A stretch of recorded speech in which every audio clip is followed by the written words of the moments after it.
Bonjour à tous. Alors, je crois qu'on m'a fait comprendre qu'il fallait qu'on commence. Il est 9h35 et je vous remercie beaucoup. Alors voilà, je laisse les uns et les autres s'asseoir. Je vous remercie beaucoup d'être là à cette présentation. À cette présentation de la rentrée littéraire 2023 des éditions Stock. Je ne vais pas vous dire de banalité exagérée, ni prendre trop de temps. On a une très belle rentrée, resserrée. Et c'est particulièrement émouvant pour moi de vous la présenter à nouveau aujourd'hui, en compagnie de Marie-Madeleine Rigopoulos, qu'on ne présente plus, qui est une star de l'interview, irremplaçable et fidèle.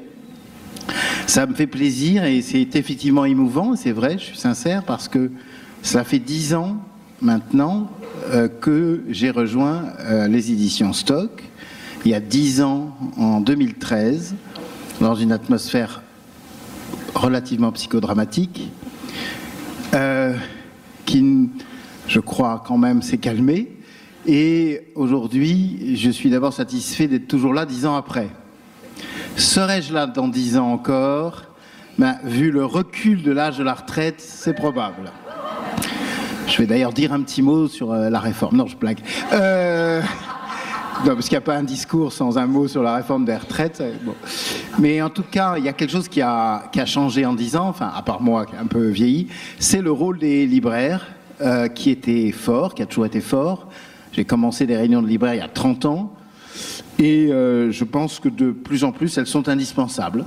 Elles sont indispensables malgré le fait paradoxal que les libraires, je dois dire, qui sont nombreux dans cette salle, sont les pauvres sommés à droite et à gauche d'y assister, en province, à Paris, en Belgique, en Suisse, au Québec, et que ça n'est pas facile. Nous étions à Bordeaux la semaine dernière et les libraires nous disaient on a quand même 15 réunions dans le mois. Ça va devenir difficile. C'est pour ça que je vous remercie beaucoup d'être là. Je vous remercie d'être fidèle à cette rentrée Stock. Je pense que la prescription des libraires est plus que jamais indispensable. C'est devenu un lieu commun de le souligner. Ça ne l'a pas toujours été, ce lieu commun.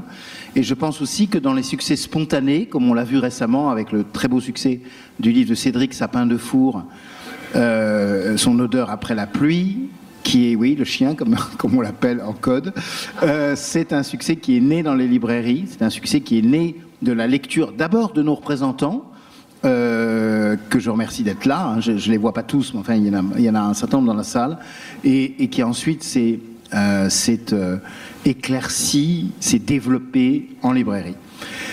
Un grand merci évidemment d'abord à nos auteurs qui sont là, y compris venant d'Angleterre, Cécile Pin, venant de Varsovie, malgré des grèves typiquement françaises, Agata Tuschinska, qui a franchi la ligne avec succès, et à tous nos auteurs français.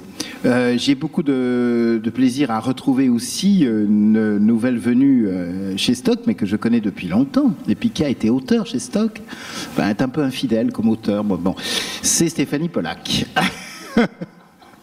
Mais on la retrouve comme éditrice. Merci aussi à toute l'équipe commerciale de la maison, parce que hier soir à 19h30, ils étaient dans la rue devant la maison Stock, rue du Montparnasse, en train de charger des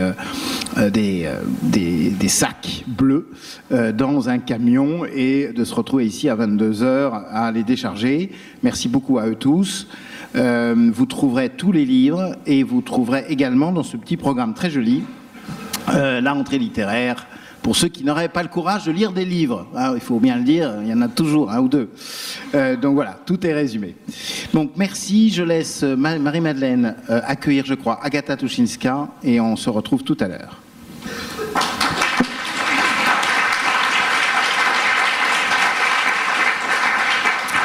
Bonjour à toutes et à tous. Et effectivement, j'accueille Agata Tuszynska qui va nous parler de son tout nouveau roman intitulé Le Jongleur.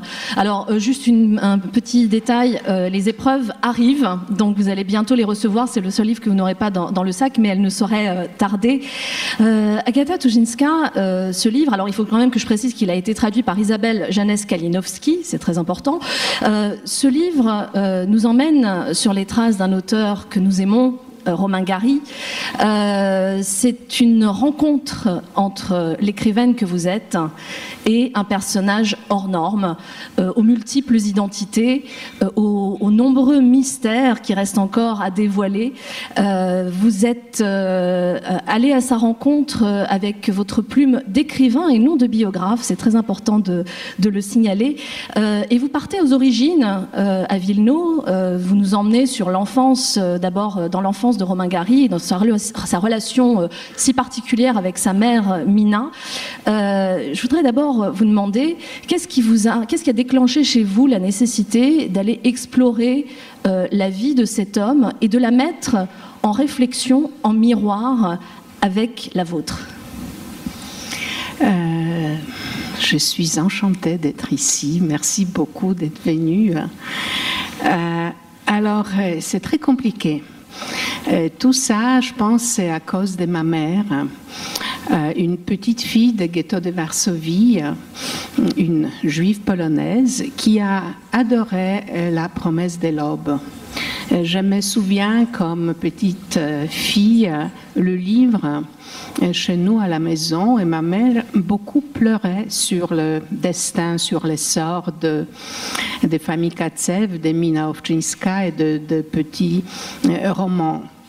Alors déjà, je savais que Romain Gary existait. Il a visité Varsovie dans les années 60 quand j'étais petite, alors ça, je ne me souviens pas. Et je travaille comme auteur dans la région de la mémoire et des passés. Peut-être parce que je pense que c'est très très important pour nous construire. L'identité, c'est quelque chose de très très important. Aussi, j'aimerais bien être détective. Je n'écris pas les romans policiers, mais j'aime bien que vous lisiez mes livres comme romans policiers. Alors, je savais qu'il y a le nouveau document sur Roman Katsev à Vilnius, dans les archives à Vilnius. Alors, je me suis dit, tiens, ça peut être intéressant d'y aller et savoir, chercher ce qu'il y en a. Alors, je le fais. Alors, c'était déjà ma mère juive qui m'a aimé trop, comme la mère de petit Romushka. Ma mère me disait pas, tu deviendras Victor Hugo, tu vas être ambassadeur de France, mais c'était un peu pareil. Et aussi, ce qui m'a vraiment frappé dans le destin de Roman Katsev, né à Vilnius, et Romain Gary qui se suicide ayant 66 ans à Paris, c'est son double identité, ses pseudonymes et cette mystification, tout ce qu'il a fait aux critiques littéraires. C'était très intéressant parce que moi aussi, de temps en temps, j'ai envie de me cacher dans un pseudonyme et et recommencer à nouveau. Alors tout ça, c'était le but de m'occuper de Romain Gary. Mais en même temps, je suis très inquiète parce que c'est votre écrivain, le français, mais il est aussi le nôtre. C'est un juif russe qui a parlé russe avec sa mère, qui allait à l'école à Varsovie. Il passait 3 ans dans les années 20, 25, 28 à Varsovie. Il parlait très bien, pas couramment, qu'on dise les autres, mais très bien le polonais. Il lisait en polonais. Et puis, il a décidé, ou sa mère a décidé, qu'il va être un grand homme et qu'il va devenir un écrivain français, ce qu'il a fait. Il a fait tout ce que sa mère a inventé pour lui. Alors, Mina, sa mère, qui est elle-même presque un personnage de roman, il y a quand même un élément extrêmement troublant, c'est que cette mère qui a mis sur un piédestal ce fils comme son unique amour, héritier, enfin c'est presque un couple, en réalité a eu un autre fils. Oui, et ça c'était extrêmement intéressant pour moi. Je trouvais aux archives à Vilnius que Mina Owczyńska, avant de devenir la mère, celle unique, extraordinaire de Petit Romain, elle avait un fils, elle avait une autre vie, elle avait un mari Roman, qui nous raconte sa vie et la vie de sa mère, n'a jamais parlé de son demi-frère et de son père non plus. Ce qui était intéressant dans les archives, ce que j'ai vu pour la première fois, le visage de sa mère. Il y a plusieurs de photos, les photos de passeport, les photos de documents, et aussi le visage de son père.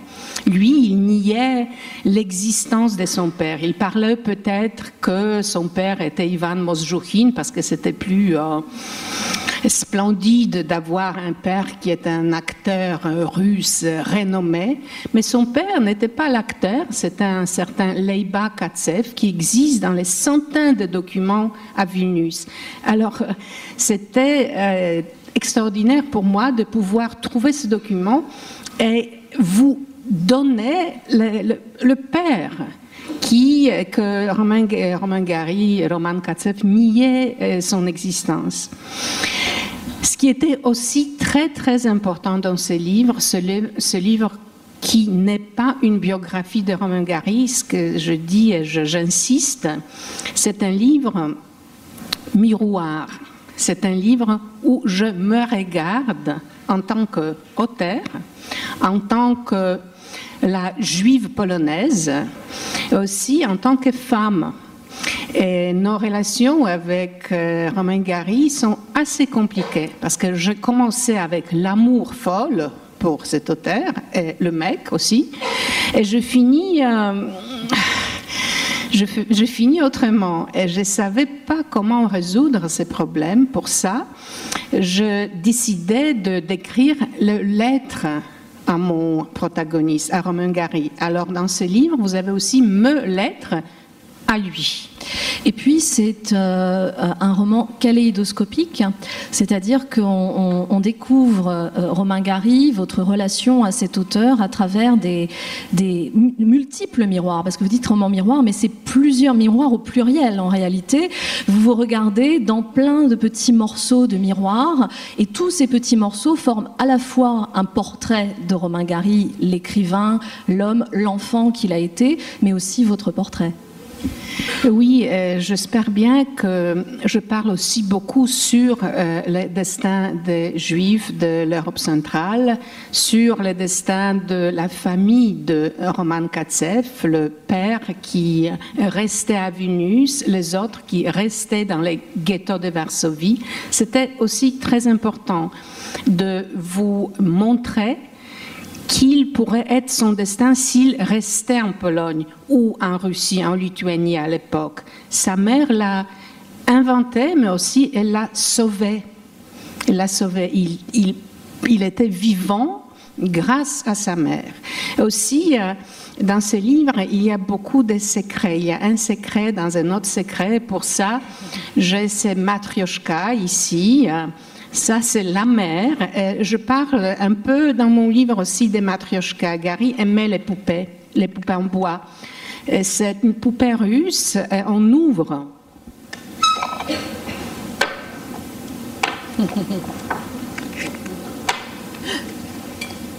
On l'ouvre. Et j'utilise ça dans mon livre. Il y a la maman Mina Owczyńska, puis il y a les incarnations de fils et des autres membres de sa famille, et je cherche toujours, je creuse, j'essaye de... Voilà.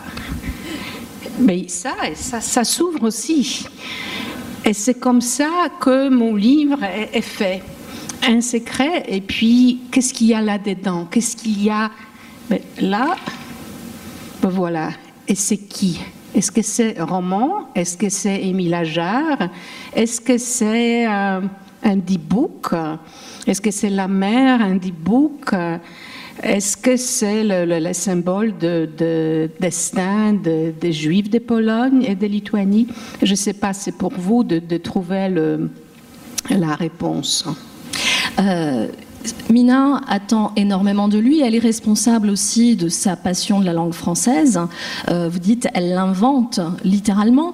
Et vous racontez aussi les influences de cette vie à l'aune de l'œuvre qu'il a construite. C'est-à-dire que vous nous donnez des exemples à l'intérieur de ces livres, que ce soit La promesse de l'aube, que ce soit Les Enchanteurs.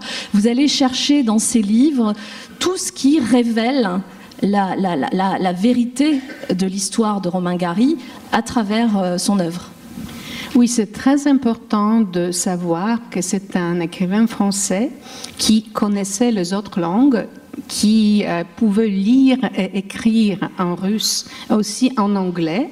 Il y a des livres qu'il a écrits en anglais.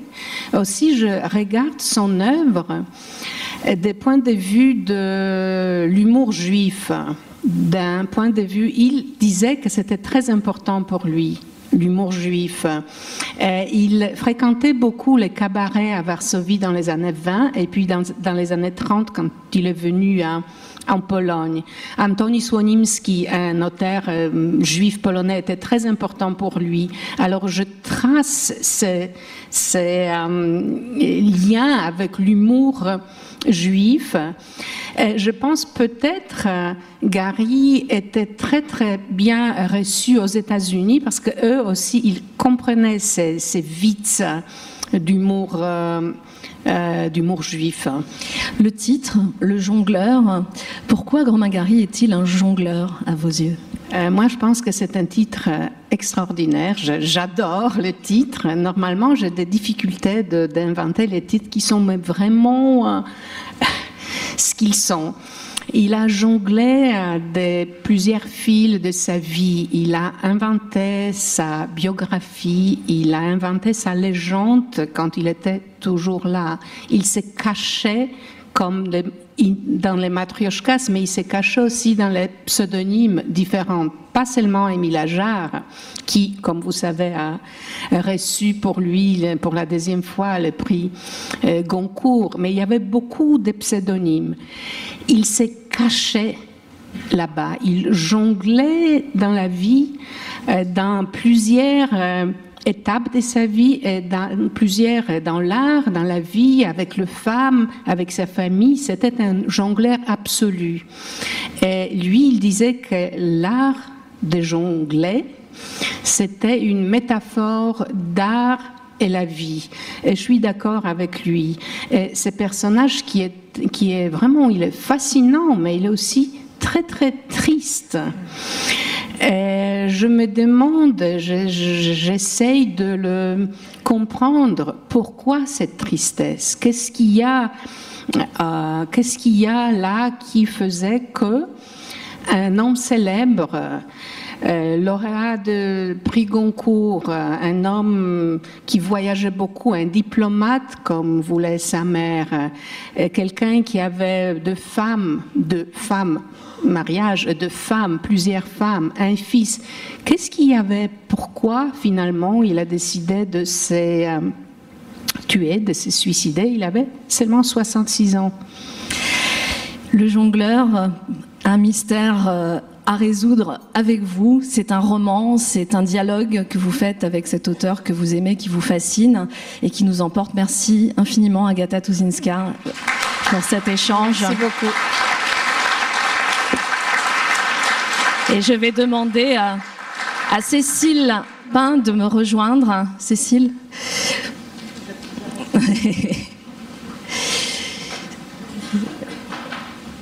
Cécile, Les âmes errantes, c'est le titre de votre premier roman, traduit par Karine Chichereau, traduit de l'anglais par Karine Chichereau. Bonjour Cécile. Tenez, le micro. Le micro. Les âmes errantes nous emmènent sur les traces d'une famille vietnamienne en 1978 qui va fuir le Vietnam. C'est une famille nombreuse et les parents qui ont un plan et c'est très important de le dire, pour leurs enfants qui espèrent évidemment une autre vie, une vie meilleure, dont l'objectif est de se rendre à terme aux États-Unis, vont décider d'envoyer en premier, sur la première étape, c'est-à-dire à Hong Kong, 3 de leurs enfants, l'aîné Anne, Tan et Min, en leur disant qu'ils vont les rejoindre quelques semaines après avec le reste de la famille. Anne, Tan et Min vont donc arriver dans un camp à Hong Kong où il y a près de 10 000 réfugiés. Les semaines vont passer et le reste de la famille ne va jamais arriver, et pour cause, ils vont se noyer. Ils vont perdre toute leur famille et ils vont se retrouver seuls. Anne est très jeune, elle a je crois 16 ans. Elle va se retrouver chef de famille avec en tête l'idée qu'elle est responsable du destin de ce qui reste de la famille, responsable de ses 2 frères, et avec ce fameux plan qu'on lui a exposé avant de partir du Vietnam, qui consiste à aller aux États-Unis, faire des études, devenir quelqu'un et continuer sa vie. Évidemment, les choses ne vont pas se passer complètement comme prévu. Le plan va être contrecarré par le destin, et ces 3 enfants, puisqu'il s'agit d'enfants, ne vont pas aller aux États-Unis, mais vont se rendre en Angleterre. Il va falloir, à partir de là, mener un combat pour se reconstruire et trouver sa voie. Ma première question, Cécile, c'est qu'est-ce qui vous a donné envie de raconter l'histoire de ces 3 jeunes à travers lesquels nous allons voir 3 pans différents du rapport à l'exil et à l'immigration? Bonjour à toutes et à tous, je suis très contente d'être là aussi. Le livre est en partie inspiré de l'histoire de ma famille. Donc ma mère était aussi une réfugiée vietnamienne qui a quitté le pays dans la fin des années 70. Elle, c'était pas un camp à Hong Kong, c'était un camp en Thaïlande, et elle est venue non au Royaume-Uni mais en France. Ça fait presque 10 ans que je suis maintenant au Royaume-Uni, donc j'avais vraiment envie d'explorer un peu la diaspora vietnamienne dans ce pays qui n'est pas très connu. Moi, je pense que les lecteurs sont connaissent un peu la diaspora vietnamienne aux États-Unis et aussi en France. Au Royaume-Uni, elle est plus petite. Il y a à peu près 20 000 descendants de réfugiés vietnamiens au Royaume-Uni, alors que en France et aux États-Unis, c'est plutôt dans les centaines de milliers. Donc voilà, et puis le livre aussi le résultat de plusieurs années d'un travail personnel de moi qui voulait en savoir plus un peu sur mon identité, sur mes origines. Et donc le livre est à la fois fictionnel, les personnages ne sont pas forcément basés sur ma famille. Mais c'est aussi un livre très personnel pour moi. Alors, ils arrivent en Angleterre dans un contexte qui est celui des années 80, les années Thatcher. Le contexte n'est pas très favorable pour les étrangers. Ils vont devoir aussi se battre contre ça, c'est-à-dire que ces 3 jeunes qui sont à l'âge où de toute façon on se construit une identité, même quand on a pu rester chez soi, donc c'est déjà compliqué à l'adolescence, ils vont devoir composer aussi avec l'exil et aussi composer avec un contexte où ils sont persona non grata, en fait. Oui, exactement. Ça m'intéressait d'avoir des personnages assez jeunes. Anne qui a 16 ans, 18 ans quand elle arrive à Londres. Et cette idée de devoir grandir tout d'un coup. Tout d'un coup, à 18 ans, personnellement, moi, j'étais plus intéressée par les garçons, avoir des bonnes notes à l'école. Et tout d'un coup, elle se retrouve dans cette situation où elle devient un peu la maman de ses 2 frères. Et de devoir construire des nouvelles vies, mais aussi en ayant ce deuil immense qui les suit finalement toute leur vie. Et aussi le livre, je voulais un peu explorer cette idée comment un trauma peut descendre dans les générations, donc l'idée du trauma transgénérationnel, et aussi affecter les descendants des réfugiés aussi. Alors oui, ça, on va en parler effectivement de l'impact sur les générations à venir, parce qu'il faut à un moment donné, il va falloir combattre aussi le déterminisme de l'exilé. Mais au départ, Anne, qui elle-même devait poursuivre son destin de jeune femme, faire des études avancées, va quelque part se sacrifier pour pouvoir s'assurer que ses frères vont eux pouvoir accomplir le fameux plan souhaité par les parents, au point de se perdre un peu elle-même, c'est-à-dire qu'elle va mettre aussi des années à s'autoriser à construire sa propre vie pour pouvoir donner toute la latitude à ses deux frères de construire la leur. Mais les deux frères sont très différents, n'est-ce pas ? Oui, je voulais que les trois frères et sœurs aient des expériences assez différentes, car je voulais montrer un peu que l'expérience de réfugié est quelque chose de très personnel et que il y a la chance joue un rôle là-dedans aussi, mais aussi ça dépend des personnalités. Il y a le frère Min qui est plus timide, qui est arrivé à un âge un peu plus âgé que son plus jeune frère, et du coup va avoir un peu plus de mal à s'intégrer dans son école, à se faire des amis. Alors que son petit frère, lui, est beaucoup moins timide, plus extroverti. Donc voilà, il y a beaucoup de différents facteurs, je pense, qui jouent un rôle aussi là-dedans. Et puis, vous parliez de trauma, le fait que les parents ne soient jamais arrivés va être vécu aussi différemment par les uns et les autres. Il y a un sentiment de trahison aussi, d'avoir été abandonnés par la famille, même si ils n'y sont évidemment pour rien, mais le sentiment notamment de Min, qui est celui qui a le plus de mal à accepter son destin, c'est ce sentiment de trahison et d'abandon. Oui, voilà. Le deuil aussi est une expérience très personnelle, je pense, et la culture joue un rôle dans la façon dont chacun deuil, et aussi la personnalité. Et Min, oui, du coup, est quelqu'un de plus colérique, qui en veut à ses parents, parce que c'est ses parents qui ont eu cette idée de quitter le Vietnam, et finalement, il pense que c'est un peu leur faute, qu'ils se retrouvent maintenant orphelins dans un pays qu'ils ne connaissent pas. Donc voilà, chaque frère et sœur a sa propre façon de deuiller. Alors, l'autre élément important, vous parliez de culture, c'est le silence. C'est que Anne est tellement préoccupée par la nécessité de survivre et de se construire une vie, que finalement on ne parle pas de ce qui s'est passé, on ne dialogue pas, et ce silence va se poser comme une chape de plomb sur ce trio qui forme une famille. Oui, c'est ça. Je pense que c'est quelque chose dont que beaucoup de familles de réfugiés comprennent aussi. Personnellement, moi, l'histoire de ma famille, je ne l'ai pas appris comme ça d'un coup à ma naissance. C'est quelque chose vraiment que ma mère, chaque année, me racontait un exemple d'une histoire, d'un événement qui s'était passé sur le camp ou sur le bateau. Mais c'est vraiment, il y a eu beaucoup de silence, en tout cas dans toute ma vie finalement, et c'est vraiment moi aussi qui a dû faire mes propres recherches pour en apprendre plus sur mon histoire. Et le livre a une narration un peu fragmentée aussi, car je voulais que le livre reflète un peu cette idée de recevoir une histoire d'une manière un peu comme un puzzle, un peu fragmenté aussi, et aussi laisser le temps pour le lecteur de respirer aussi et de réfléchir. Oui, il y a des incursions dans le récit de la vie de ces trois frères et sœurs, notamment une voix dont on comprend au bout d'un moment qu'il s'agit de la voix d'un des frères morts, et qui est là comme un fantôme observateur et bienveillant, mais qui semble aussi un peu perdu. Qu'est-ce qu'il représente ? Oui, donc Dao qui un peu surveille ses frères et sœurs vivants de l'au-delà, c'est une amérante. Au final, le titre amérante est pris de Wandering Souls.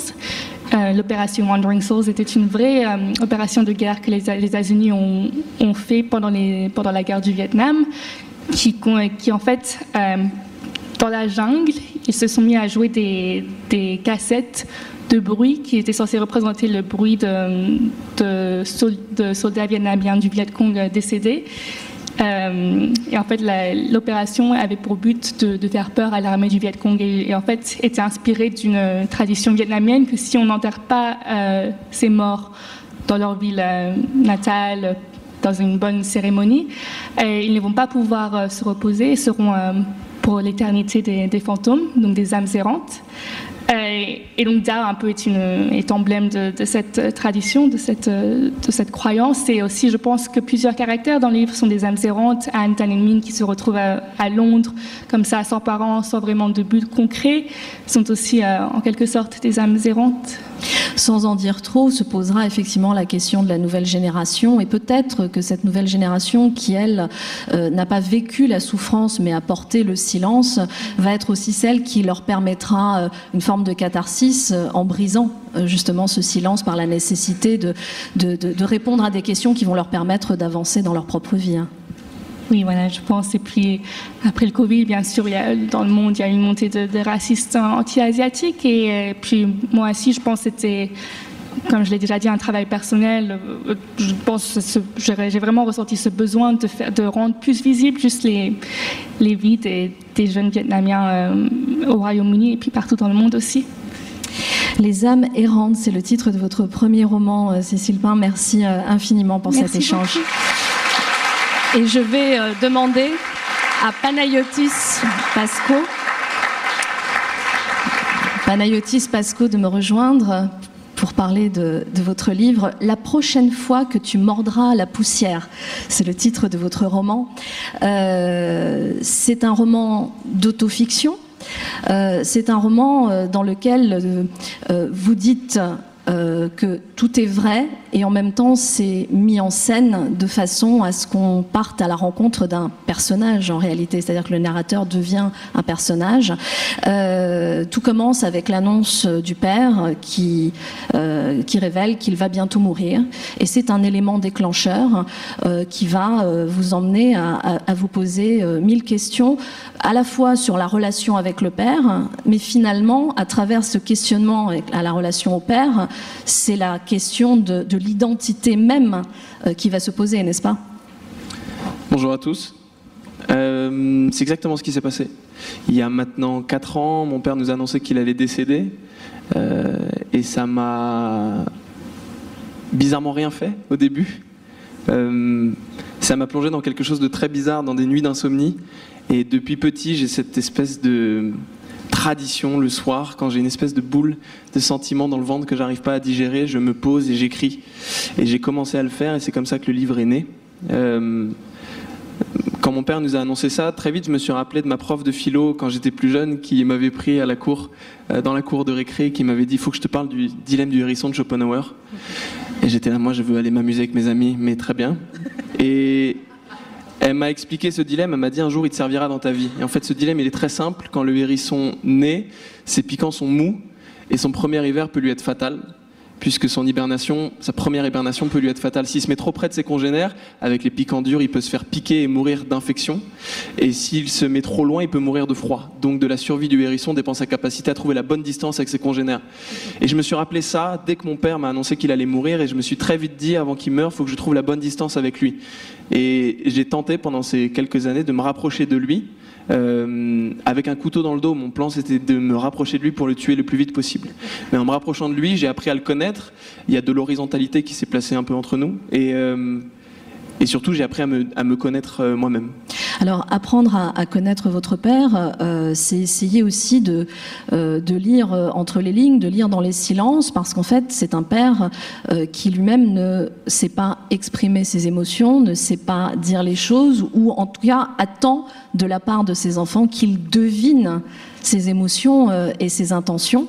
Et finalement, il y a aussi un effet miroir qui se met en place. Ah oui, moi je sais pas du tout parler de mes émotions. En tout cas, je sais pas le faire dans la vie. Je suis très timide.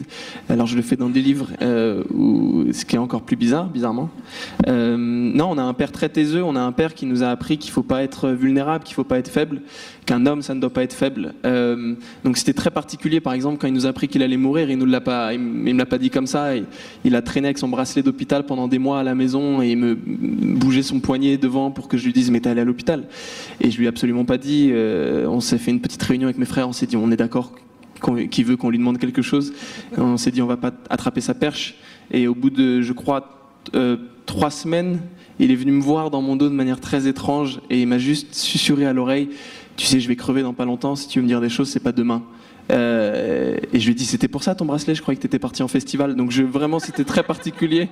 Et ça a toujours été très particulier entre nous, on se dit pas les choses. Et j'ai compris à partir de ce moment-là que c'était encore plus dur pour lui de dire ces mots-là, parce qu'il a toujours cette espèce d'impression que il nous fait croire que s'il dit des choses de faibles, c'est qu'on le pousse à le faire. C'est nous qui lui avons mis ces mots dans la bouche.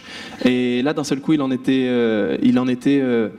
il en était fier de me le dire. Je sais pas, il y a eu quelque chose de très étrange et ça a changé notre rapport, le fait qu'il me le dise, qu'il me l'annonce. Alors parallèlement, vous racontez votre rapport à l'amour, au désir, à l'autre. Et justement, je parlais d'effet miroir, mais c'est un peu ce qui se passe aussi, c'est-à-dire la difficulté à la fois d'identifier votre désir, d'identifier l'amour et de vous dire, de laisser venir en fait l'autre à vous pour que vous soyez d'une certaine manière obligé d'admettre que vous êtes en couple ou que vous aimez.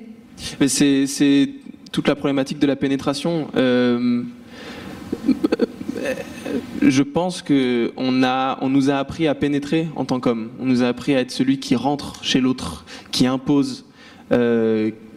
Et d'un seul coup, j'ai compris, en voyant mon père, que je voulais pas être comme lui et que je voulais être pénétré par la vie, par les gens. Et effectivement, je sais pas comment je pourrais appeler ça, c'est une espèce de pérégrination d'un jeune homme qui se cherche et qui en même temps essaie de chercher son père, chercher son regard, et qui, en ne trouvant pas le regard de son père, essaie de trouver le sien sur lui-même. Et à partir de ce moment-là, je me suis posé plein de questions, je me suis ouvert aux questions, et j'ai découvert plein de choses sur moi. Alors ce livre tisse trois grandes thématiques. J'ai envie de dire, il y a la découverte des hommes. Moi, j'ai découvert les hommes et mon rapport à l'homosexualité, qui a été très complexe au début. Je parle évidemment de tuer le père.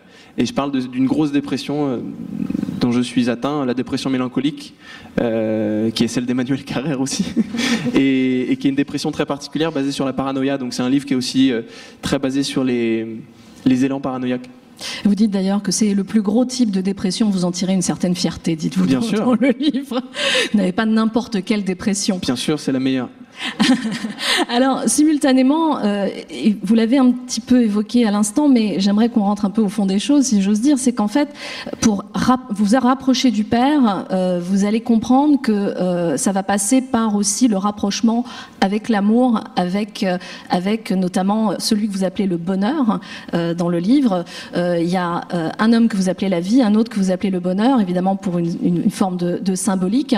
Et c'est finalement à travers la relation personnelle que vous avez avec votre partenaire qui va vous permettre de comprendre que c'est en lâchant prise que vous allez peut-être pouvoir vous rapprocher de votre père et lui permettre à lui aussi de lâcher prise.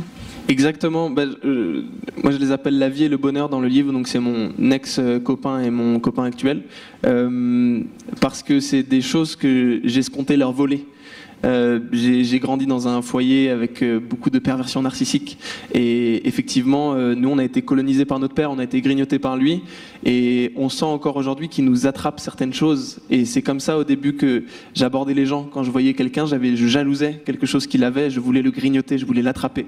Et donc mon premier copain c'était la vie, il avait un rapport très frontal avec la vie, il vivait, il n'était pas dans la statistique comme moi, dans le pour et le contre, il était très, très binaire. Si j'ai envie je fais, si j'ai pas envie je fais pas. Il avait quelque chose de très frontal et j'ai voulu lui voler ça, j'ai essayé et c'est je pense ça que j'aimais chez lui. Et puis mon copain actuel est très heureux, il a sa place dans le monde et c'est ça que j'essaie de lui voler parce que je produis pas de sérotonine mais c'est une autre et effectivement il y avait ce questionnement là à partir du moment où j'ai eu un très gros épisode dépressif qui a fait que j'ai failli être interné, et pour le coup, c'est mes frères qui sont occupés de moi, donc j'étais dans une cellule familiale très rapprochée. J'ai vraiment frôlé la mort. Et bizarrement, j'ai ressenti les choses que j'ai vu mon père ressentir à partir du moment où il nous a dit qu'il allait mourir. J'ai senti un élan de vie en moi, après avoir frôlé cette mort, après avoir compris que ça pouvait être là, que ça allait être un mercredi ou un jeudi, que ce serait un jour où je suis mort et que les autres non. J'ai vraiment eu un élan de vie, une ouverture, et je me suis laissé pénétrer. Cet élan de vie, il passe aussi par une forme de... alors, non, bilan, c'est peut-être pas le mot, mais en tout cas d'autoportrait que vous allez dessiner dans le livre. C'est-à-dire qu'à un moment, vous dites au lecteur que vous vous rendez compte que vous ne vous êtes pas présenté et vous faites un inventaire, voilà, de celui que vous êtes. Est-ce que ça passe aussi par ça, le lâcher-prise? C'est-à-dire qu'au moment où vous nous racontez qui vous êtes, d'une certaine façon, vous le racontez à vous-même. Oui, mais c'est se délester aussi un petit peu. Alors, je l'ai fait dans le livre parce que, pour le coup, c'est vraiment un livre que j'ai écrit la nuit pour contrer des insomnies. Donc, donc au début, je l'ai vraiment écrit pour moi.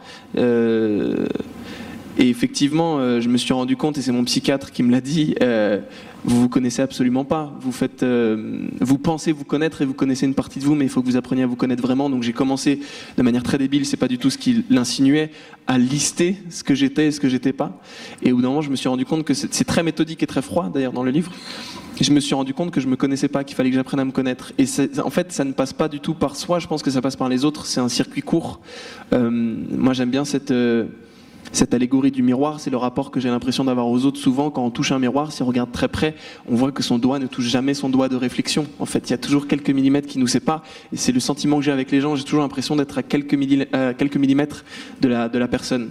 Et ça passe par ce circuit. J'ai l'impression qu'il faut apprendre à fluidifier ça, que j'arrête de calquer mes émotions sur celles des autres, parce que c'est comme ça que j'ai fonctionné pendant très longtemps. Je dis quelque chose, je vois comment ça réagit et je calque ma réaction sur comment la personne réagit. Comme ça, j'ai l'impression d'être normal.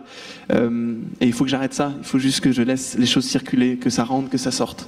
Ça passe aussi par l'humour, par une forme d'autodérision. En tout cas, le lâcher-prise, c'est aussi ça, c'est d'être capable sinon de rire, du moins de sourire avec ses propres névroses et ses propres angoisses.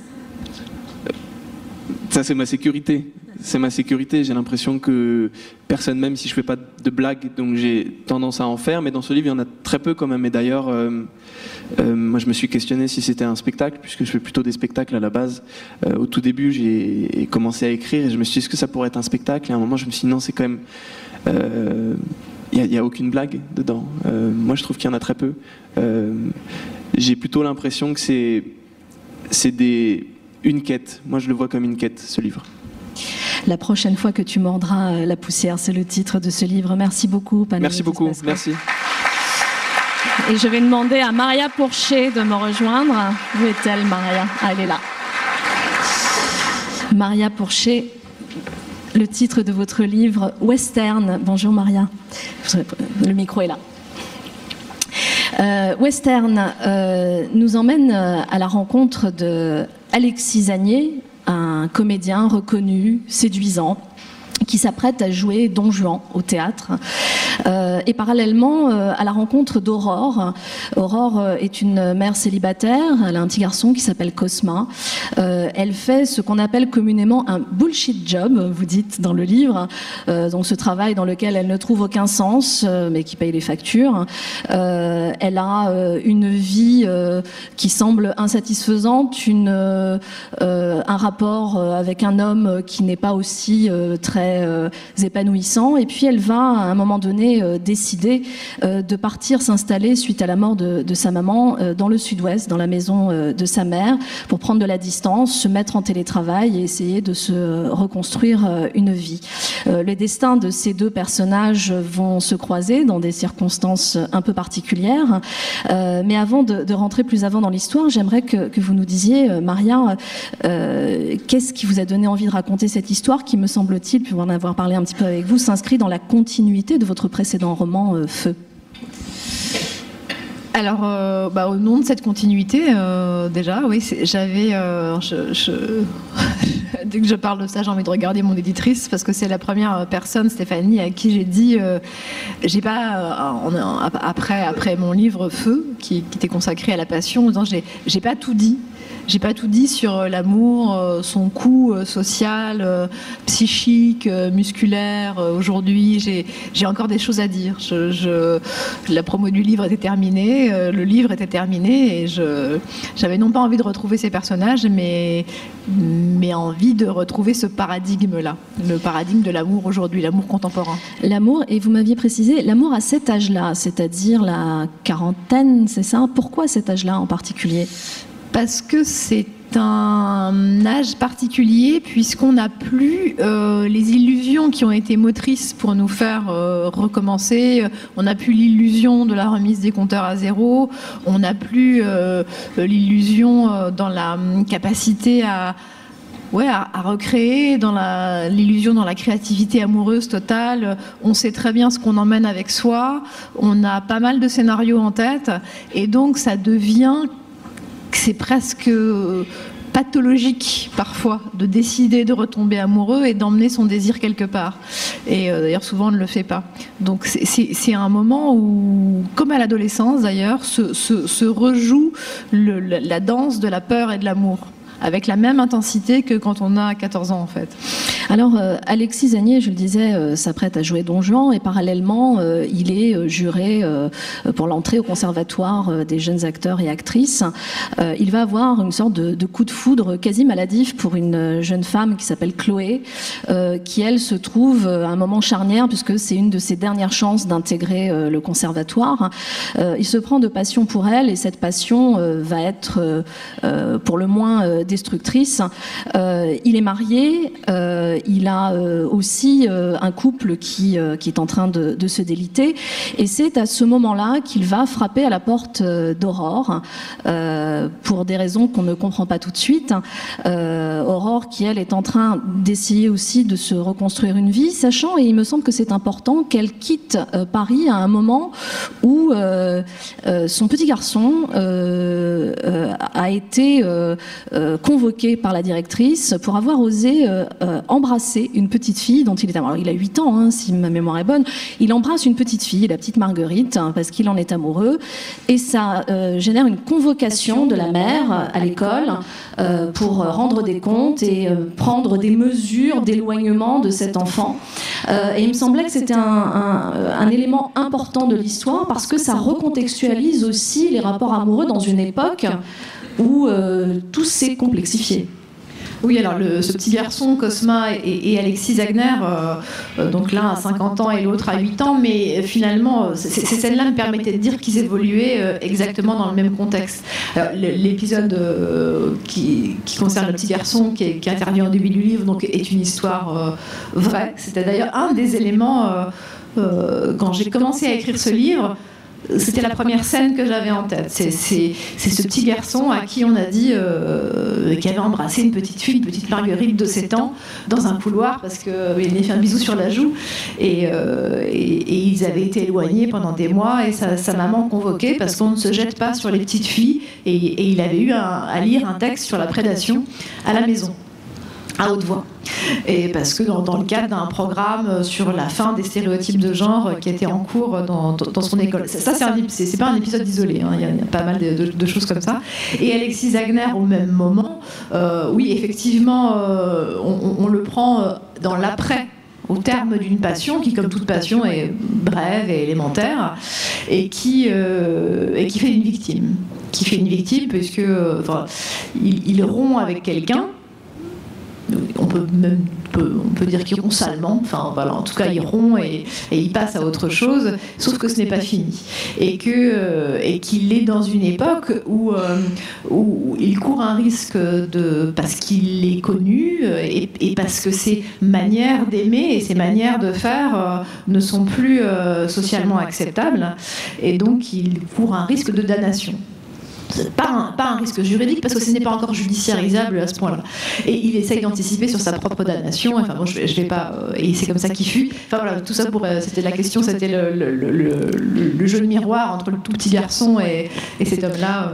Un risque de damnation, évidemment. On parlait de Don Juan tout à l'heure. Il y a évidemment un parallélisme très fort entre le rôle qu'il s'apprête à jouer et cette fuite en avant où justement il va anticiper sa perte en fuyant et donc en se présentant, en frappant à la porte d'Aurore, où ils vont se retrouver chacun avec sa propre histoire. Alors, c'est pas un coup de foudre, c'est une rencontre, littéralement, c'est-à-dire qu'ils vont tous les deux mutuellement s'apporter quelque chose. De toute façon, le coup de foudre à cet âge-là, est-ce qu'il peut vraiment avoir lieu avec la culture amoureuse qui est la leur à ce moment-là? C'est des gens qui se définissent comme on peut souvent se définir à cet âge-là. Ils sont aussi la somme de leurs échecs amoureux. Et donc, partant de là, le coup de foudre est immédiatement parasité par le méta-discours qu'on produit nous-mêmes sur nos émotions, par voilà, la peur, etc. Donc, c'est pas la même peur chez Alexis que chez Aurore. Aurore, c'est quelqu'un qui vient du manque, de la carence, de la dette affective, qui manque de tout, de fer, d'argent, de formation, d'orgasme, d'amour vrai, d'entourage, au moment où elle quitte Paris. Et Alexis, c'est quelqu'un qui a donc, elle part de là, elle veut faire ça. Puis Alexis, c'est quelqu'un qui a tout, le fruit d'une verticalité sociale et qui a tout, mais qui va progressivement faire ça, parce qu'il est périmé. Il y a pas mal d'aspects de sa personnalité masculine qui sont périmés. Donc il est en train vraiment de... Et au moment où elle fait ça, et ils vont se croiser là. Voilà. Alors, le titre western, parce qu'évidemment le mot western revient tout au long du livre, comme si vous étiez armé d'une caméra et que vous faisiez couper, on la refait, on va expliquer un petit peu les enjeux. Pourquoi ce titre-là ? Alors ce titre, parce que la grammaire du western irrigue tout le livre, et puis elle correspond bien à mon articulation. J'ai toujours besoin de passer par un dispositif qui soit... ça me protège. Sinon, ce dont je parle, la violence de ce dont je parle parfois, peut m'atteindre, peut se retourner contre moi en fait. Et finalement le dispositif pendant que j'écris me permet l'humour, me permet de mettre les choses à distance, et jouer avec cette grammaire du western. Au départ c'était pour mon propre plaisir et ensuite j'imagine pour le plaisir du lecteur parce que c'est vraiment des références partagées. Le western s'applique. En fait ça va. Enfin, pardon, c'est un peu bordélique comme réponse. C'est très lié à Don Juan. Quand j'ai relu Don Juan de Molière quelques mois par hasard, quelques mois avant d'écrire ce livre, et je m'aperçois que c'est la seule comédie de Molière, tragicomédie, où le personnage Don Juan est en cavale 3 actes sur 5. J'ai tout repassé et c'est vraiment la seule. Et il est en cavale, poursuivi par une société ulcérée de son propre comportement. Il n'est pas poursuivi par le droit, il est poursuivi par la morale, par une idée du droit, par ce que d'aucuns appellent le droit mou. Mais il le méprise. Il le provoque tout en fuyant, il ne cesse de se retourner et de continuer à provoquer cette société piaillante. Mais il anticipe, comme Alexis Wagner, il anticipe, mais de manière beaucoup plus tragique que mon personnage, qui lui va être sauvé par l'amour, qui va le rendre à la comédie et à la liberté. Don Juan, il ne fait qu'aller dans le mur, en fait. Et il le sait. Il n'est pas obligé, mais c'est lui qui se jette dans les bras du commandeur, de la statue du commandeur. Et donc ça, c'est exactement la rhétorique du western.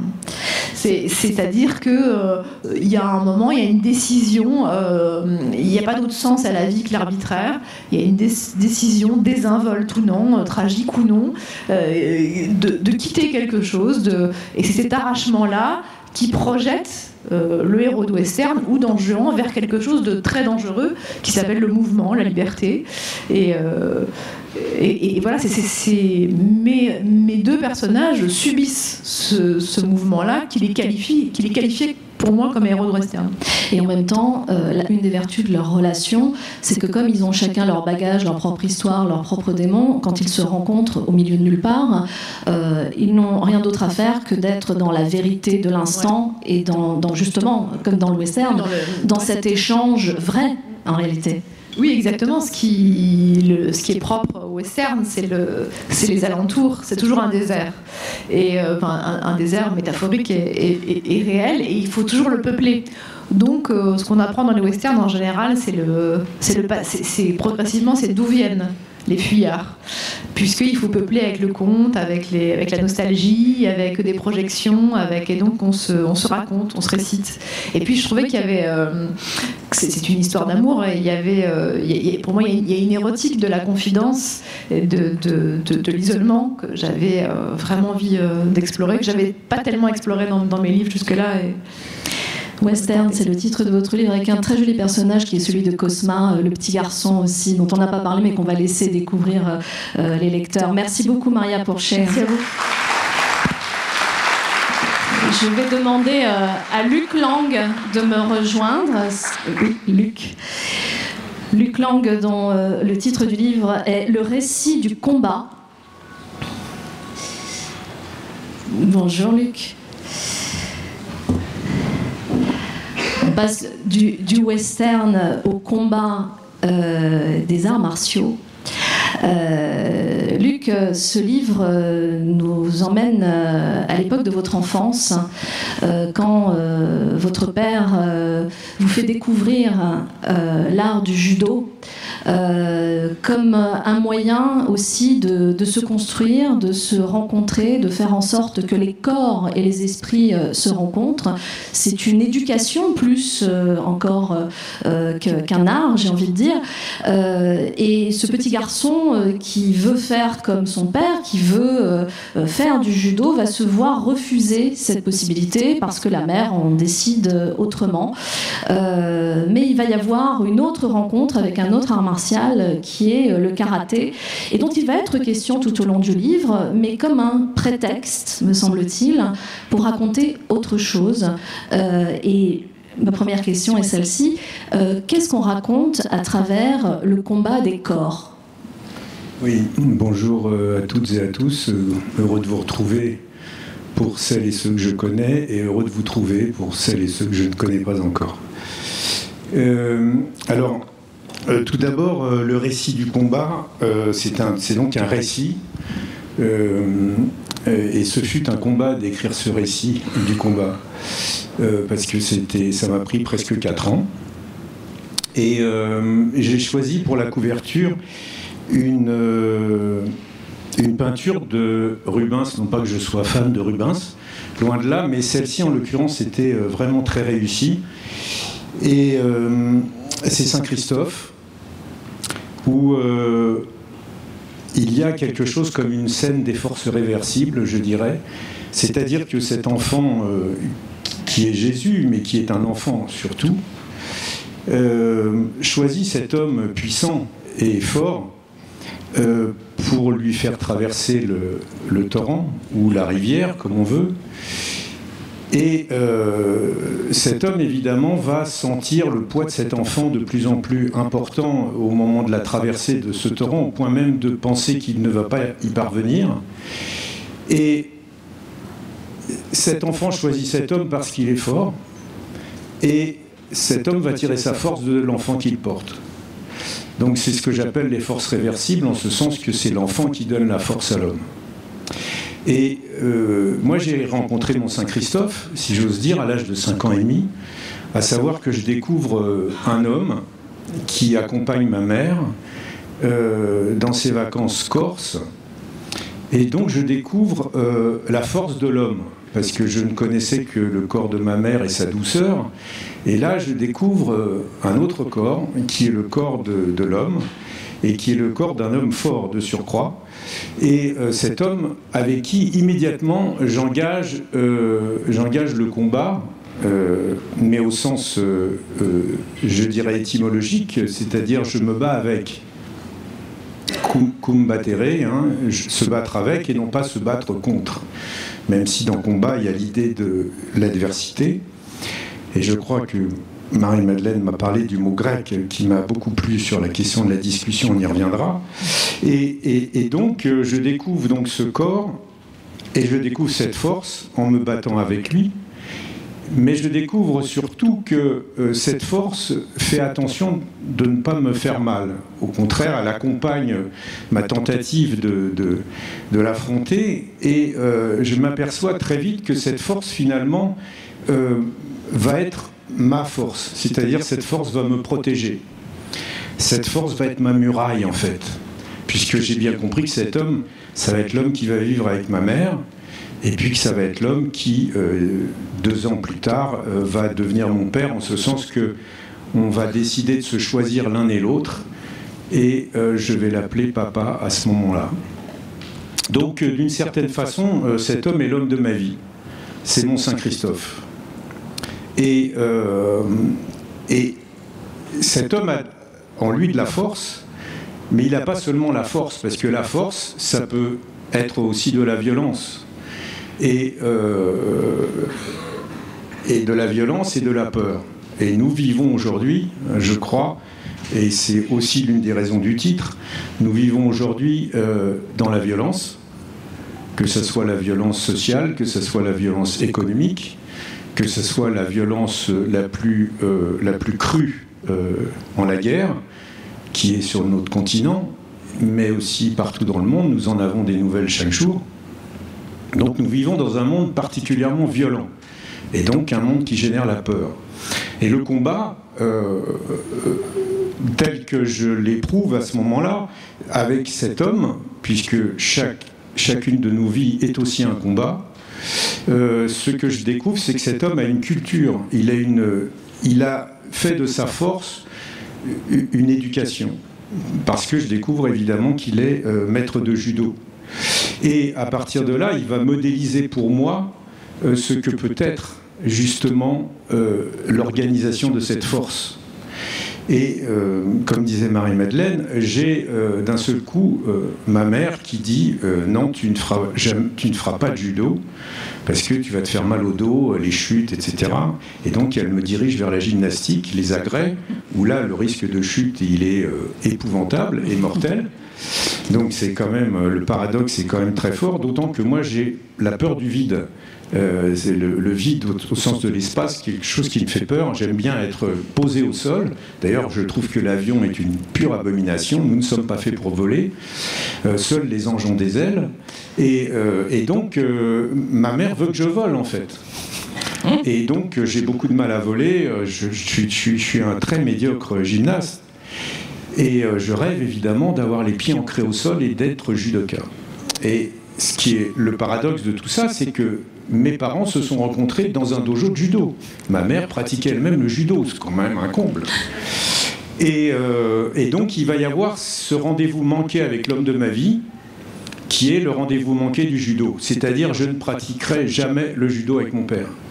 Et donc, quand je vais arriver au collège, je vais découvrir que ça n'est plus cet homme qui me protège avec sa force, ce n'est plus lui ma muraille, mais c'est moi qui dois devenir ma propre muraille. Et donc là s'entament des combats qui sont des vrais combats contre, cette fois, des adversaires, certains extrêmement cuisants, puisque je me fais essorer parfois tel un boxeur essoré.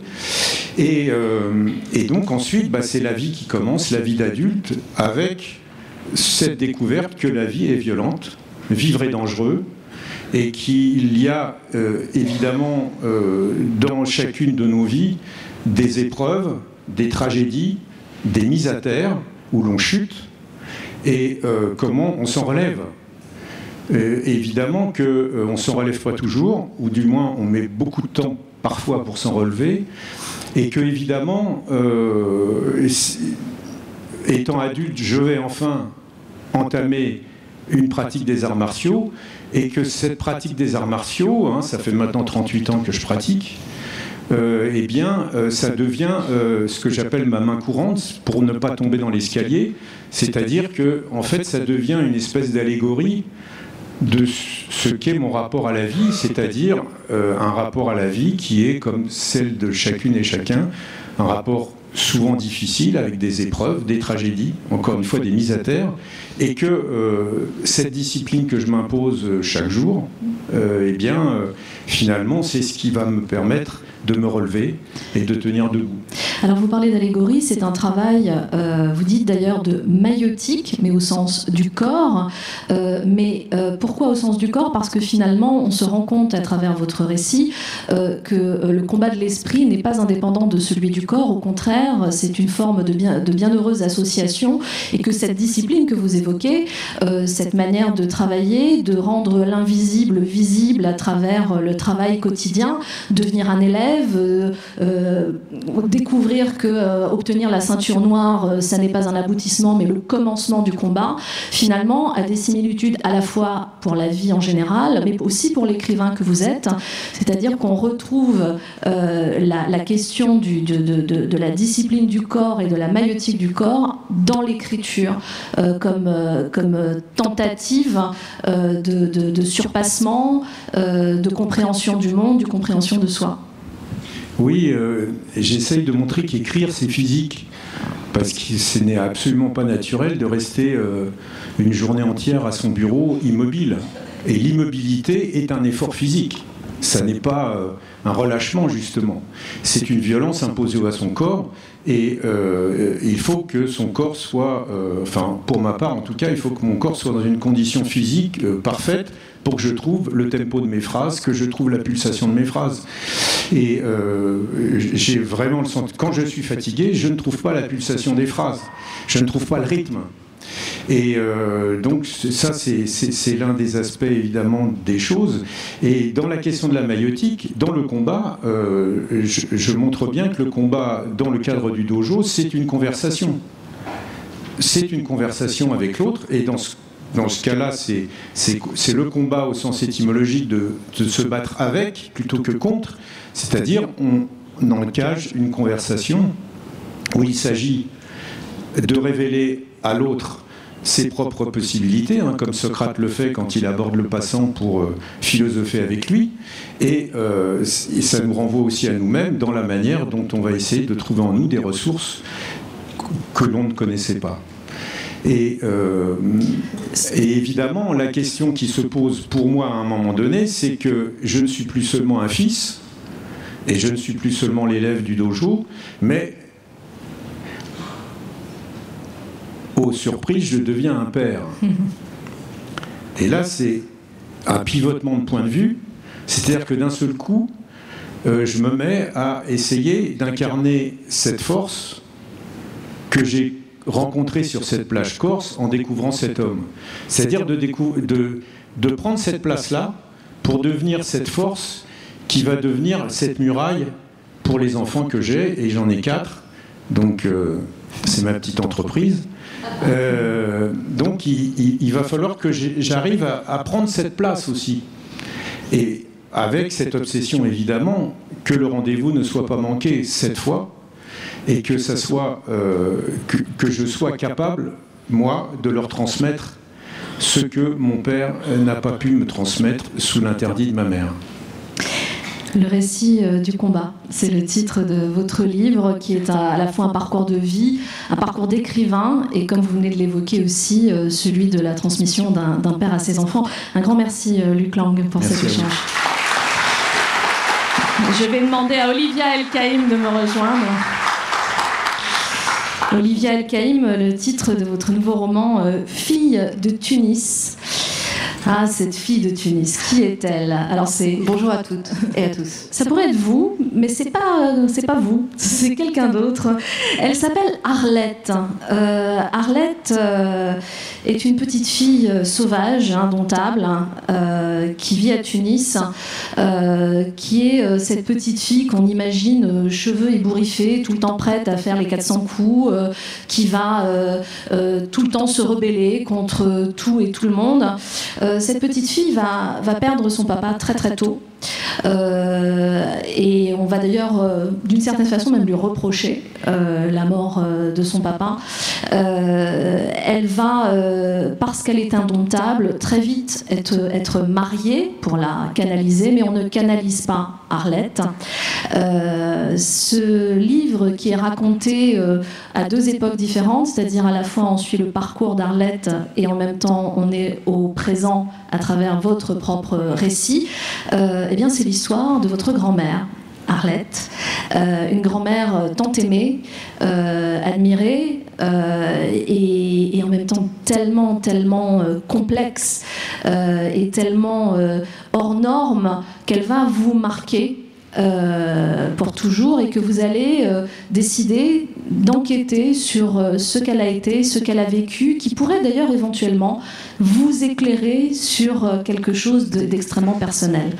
Quel a été l'élément déclencheur de cette histoire, qui me semble s'inscrit aussi un peu dans la continuité du Tailleur de Relizane que vous nous aviez présenté quelques années auparavant? Je pense que ce qui est à l'origine de ce texte, c'est le silence de ma mère. Ma mère ne voulait absolument pas que j'écrive ce livre. Elle ne le veut toujours pas. Elle est dans le déni de ce qu'a été sa propre mère, ma grand-mère, Arlette, dont je dresse l'histoire, qui était une femme très libre et dont il ne m'a pas suffi qu'on me dise qu'elle était folle, je devais savoir, lui rendre hommage, savoir quelle était cette femme pour moi, pour elle, et essayer de la circonscrire, si tant est que ce soit possible. Donc ce texte s'ouvre sur une scène qui était très importante pour moi, qu'elle m'a elle-même racontée, puisqu'elle est morte en 2009, je l'ai bien connue, elle est morte quand j'avais 34 ans. Quand elle était petite, à l'âge de 12 ans, comme son père n'arrivait pas à la dompter, il l'a attachée à un arbre, à un figuier dans le jardin à Tunis, et puis il est parti. Et il s'est tué sur la route, à moto. Et elle a passé toute une nuit attachée à l'arbre, alors que son père était mort. Et elle a découvert donc sa mort au petit matin, quand elle a réussi à se défaire de ses liens. Ce qui m'a inspirée chez cette grand-mère, c'est qu'elle est très libre, mais à 3 reprises dans sa vie, elle est attachée par les hommes. Elle est attachée par son père, puis à Marseille, exilée, elle est séquestrée par des bookmakers, puisqu'elle est joueuse, elle est turfiste, elle est attachée à une chaise par des bookmakers, et à la fin de sa vie, une 3e fois, on la trouve morte, ligotée à son lit. Donc ces 3 éléments dans sa vie qui reviennent, cet attachement, était forcément hyper inspirant pour moi, écrivain, et donc j'avais envie de savoir ce qui menait d'une scène à l'autre. Vous allez partir à sa recherche, si j'ose dire. Vous allez enquêter, vous allez interroger aussi celles et ceux qui l'ont connue, autant que faire se peut. Vous parliez de silence. C'est compliqué d'aller chercher des informations. Alors, ma mère ne me parlait pas. Elle est complètement dans le déni de ce qu'a été sa mère. Et ma tante, quand je vais la voir à Marseille, me reçoit intégralement déguisée en Dalida et chante « Mourir sur scène ». Donc moi, j'avais pas envie de mourir sur scène.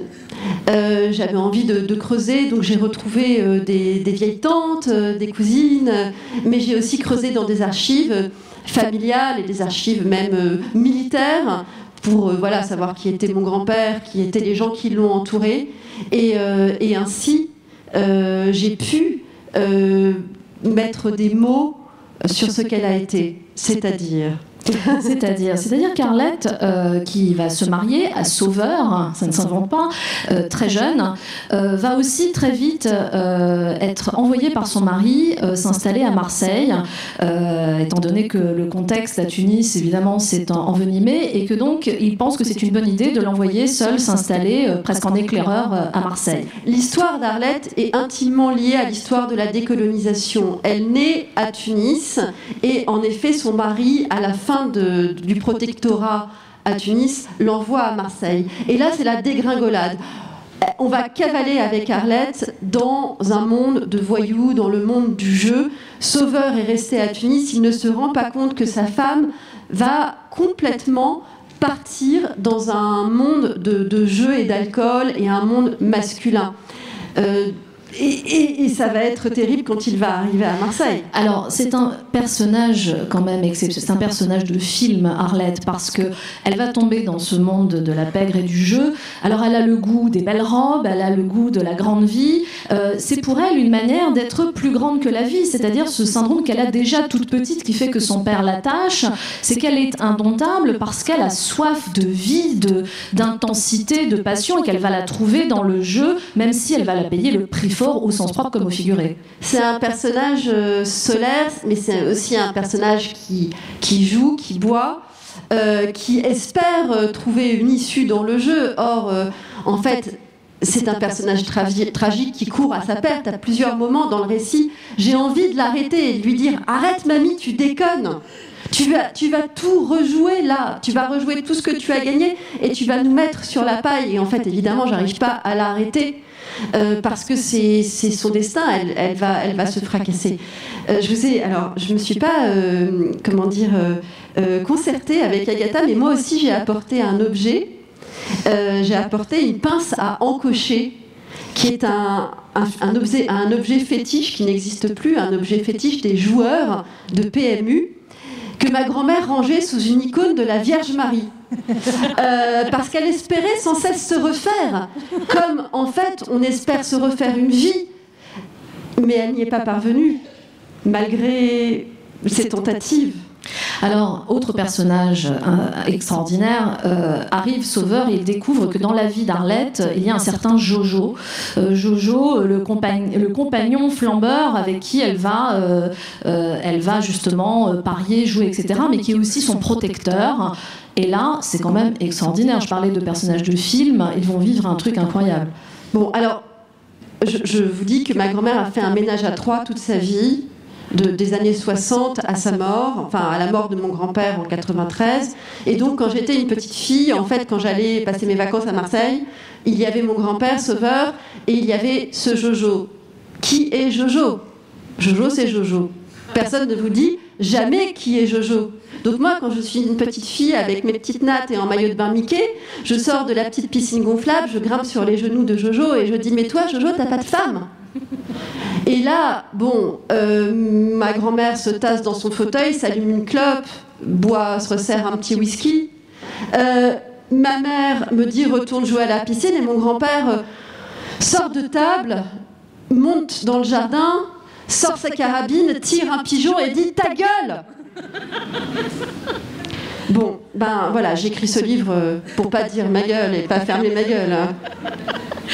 Alors on va pas en dire plus sur Jojo parce qu'il faut découvrir, mais quoi, voilà, il y a des. Ah, peut-être quand même. Jojo, en fait, c'est un truc que j'ai quand même découvert parce que j'ai creusé sur Jojo. Je me disais, mais c'est fou, cet homme né à Calenzane, en Corse, dont je découvre en enquêtant qu'en fait, il était le petit cousin du clan Guérini, les grands voyous marseillais. Et donc là, on verse dans le cinéma, parce que c'était ça ma vie enfant, c'est qu'on fréquentait ces voyous de loin, certes, mais enfin, on voyait leurs grosses bagnoles en bas de la maison de ma grand-mère passer. Et en fait, c'était lui qui a empêché, je pense, d'une certaine manière, que ma grand-mère soit, disons, assassinée peut-être, ou en tout cas qu'elle ait un destin encore plus funeste que le sien. Vous enquêtez sur votre grand-mère parce qu'il y a aussi une urgence d'ordre personnel. C'est pas juste de la curiosité familiale, si j'ose dire. C'est qu'il y a aussi une tentative de comprendre des choses qui réfléchissent en vous. Hein. Qui je suis à qui dois-je d'être la femme que je suis devenue? En fait, j'ai questionné à travers ce personnage de grand-mère. En fait, j'étais extrêmement proche d'elle. Donc, à qui je suis, à qui dois-je mes propres addictions, mon rapport aux hommes, mon rapport au sexe, mon rapport à mes propres enfants. Elle avait un rapport à ses filles, ma mère et ma tante complètement dévoyées. Et donc ça me questionne, et ça me questionne effectivement dans ma propre féminité, ce que je révèle dans le livre. Arlette, moi j'ai pensé à Simone Signoret. Oui, alors c'est drôle parce que tu m'as dit ça. En fait, j'ai sans cesse pensé à Signoret en écrivant sur elle, parce qu'elle lui ressemble. Parce qu'elle a le charme, mais en même temps un charme abrupt, un charme presque dur. Elle n'avait pas les mêmes engagements politiques, malheureusement. Puis en bonne pied noir, elle était vraiment plutôt carrément à droite. Mais voilà, mais elle avait ce charme fou de Simone Signoret, oui. Eh ben, il n'y a plus qu'à découvrir Arlette, la fille de Tunis. Fille de Tunis, c'est le titre de votre livre, Olivier Al-Kaïm. Un grand merci. Je vais demander à Dorothée Janin de me rejoindre. Dorothée Janin, la révolte des filles perdues. Tiens, ça résonne étrangement après ce qu'on vient d'entendre. Il y a plein de résonances. Il y a plein de résonances, mais oui, ces filles indomptables hein, qu'il faudrait absolument attacher quelque part pour les empêcher d'être trop flamboyantes. Tout commence avec un événement qui se passe le 6 mai 47, une révolte, justement, une révolte à la prison de Fresnes, où de nombreuses adolescentes vont défrayer la chronique puisqu'elles vont se révolter contre l'institution, contre contre beaucoup plus de choses qu'il n'y paraît en fait quand on lit votre livre. C'est-à-dire que dans votre roman, on va découvrir aussi que ce qui semble une simple révolte de prisonnières est en réalité un symptôme d'une époque qui a tendance fâcheusement à se répéter. Vous partez de ce point de l'histoire réelle, totalement réelle, et dont les informations sont extrêmement précises dans votre livre, et vous inventez des personnages qui sont Serge Valère, ce qu'on appelle une légende du barreau, comme vous dites dans le livre, qui est au summum de sa carrière, qui n'a pas connu ses parents et qui décide, parce qu'il a des problèmes avec son propre fils, et encore une fois l'histoire se répète, la nécessité aussi de transmettre ou de donner des réponses à ses enfants, de faire mener une enquête à une certaine Elvire Horta, qui va faire un travail de généalogie pour essayer de comprendre d'où vient Serge Valère, et elle va découvrir que sa mère faisait partie des révoltés de Fresnes. Qu'est-ce qui vous a interpellé dans cette histoire? Quel est le point de départ? Est-ce que ce sont les personnages ou est-ce que c'est cet événement du 6 mai 47 qui vous interpelle et qui vous donne l'envie de raconter cette histoire? Alors, au départ, c'est l'événement que je découvre dans un livre sur la justice des mineurs, un livre d'histoire. Et il y avait reproduit des manchettes de journaux, des gros titres, et il y avait prison de Fresnes, ivre de sang et d'éther, elle lapide les gardiens. Alors forcément, ça m'a plu. Hein. Et du coup, j'ai été sur le site Retro News de Gallica, qui est génial, où il y a la presse sur 400 ans, et j'ai découvert plein d'articles de presse sur cette révolte. Donc c'était des gamines entre 16 et 21 ans qui dépendaient elles n'avaient pas été condamnées, elles dépendaient de l'éducation surveillée. Et en fait, c'était des filles plus déviantes qui voyaient des garçons qui avaient fait des petits larcins, mais on les bouclait plutôt parce qu'elles n'étaient pas dans les normes, elles étaient rebelles, elles traînaient, comme on disait. Et donc on les bouclait jusqu'à 21 ans chez les bonnes sœurs, ou pour elles, qui étaient les plus rebelles des rebelles, donc en prison, sans qu'elles aient été condamnées. Et donc je vois plein d'articles, ça me fascine, je commence à avoir des visions de cette révolte, et parce qu'il y a des scènes incroyables, elles escaladent les toits, les détenus de Fresnes les acclament, enfin c'est assez incroyable. Mais en tant qu'écrivain, j'étais un peu face à un mur parce que j'avais pas du tout envie de faire un bouquin qui romance des faits réels, parce que j'aime pas ça. J'aurais pas pu me servir de personnes qui ont vraiment existé, qui en plus ont une parole qui a été niée, qui a été étouffée pour moi, mettre mes fantasmes et inventer des scènes. Or, en tant qu'écrivain, ce que j'avais envie de faire, c'est de la fiction. C'est du roman, pour justement pouvoir, moi, mettre mes visions, pour pouvoir travailler sur l'écriture. Et votre interprétation aussi de ce que représente voilà, et puis à travers les personnages, et créer des personnages fictifs, parce que ça, j'en avais aussi besoin, parce que comme dit Kessel, qui est assez présent dans le bouquin aussi, comme arrière-fond culturel, enfin fantasmago littéraire, on a besoin de personnages aussi pour y mettre de soi. C'est pas du tout de l'autofiction, mais j'avais besoin de personnages pour y mettre ma chair et mon sang, comme il dit justement. Donc, j'étais bloquée. Et donc, il y a cette rencontre entre Serge et Valère et Elvire qui va se et qui est l'histoire, en fait, l'histoire de la fabrication du roman, c'est l'histoire des personnages. Complètement, c'est marrant, il y a vraiment un parallèle. C'est-à-dire, je me renseignais de plus en plus sur ces jeunes filles, j'ai commencé à aller dans les archives, aux archives nationales, aux archives départementales. Comme ça, sans savoir vraiment comment j'allais pouvoir traiter ça. Et de l'autre côté, j'avais ces personnages que je commençais à créer, à imaginer, et je voyais pas trop le lien, et des fils en fait se sont créés entre ces personnages qui sont faits bien sûr avec ma vie, avec mes obsessions, et la révolte. Et donc j'ai créé ce personnage de Serge Valère.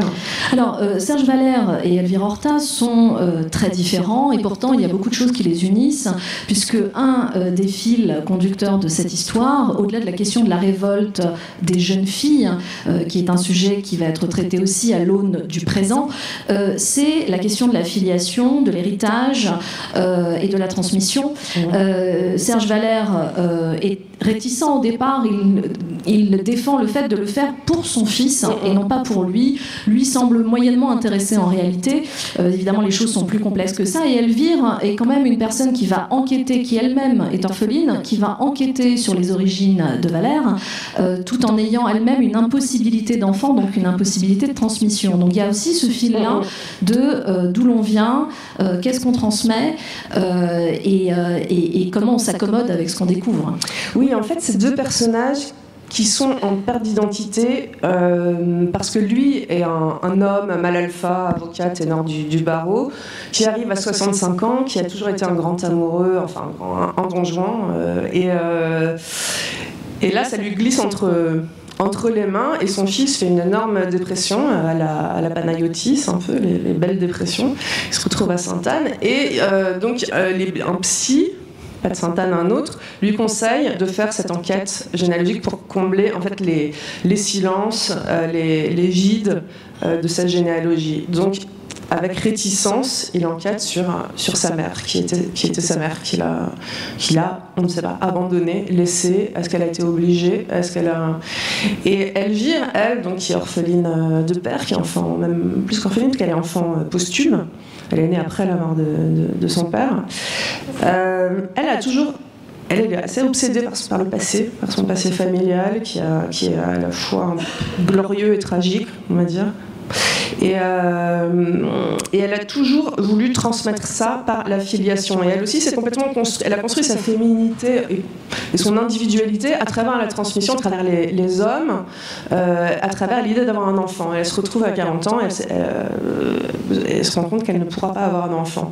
Donc elle est en perte, et les deux ont un point commun, d'avoir aussi une généalogie à travers la littérature. Parce qu'en filigrane, ça parle aussi de ça, c'est-à-dire la littérature comme une généalogie, comme un pays, au sens paysan presque, son pays, sa région d'origine, quoi. C'est ce que défend Valère, et c'est d'ailleurs son argument face à Elvire. On n'a pas besoin de racines puisqu'on a la littérature. J'ai essayé de transmettre cette littérature à mon fils, ça devrait lui suffire, mais la littérature n'est pas magique, elle ne résout pas tout.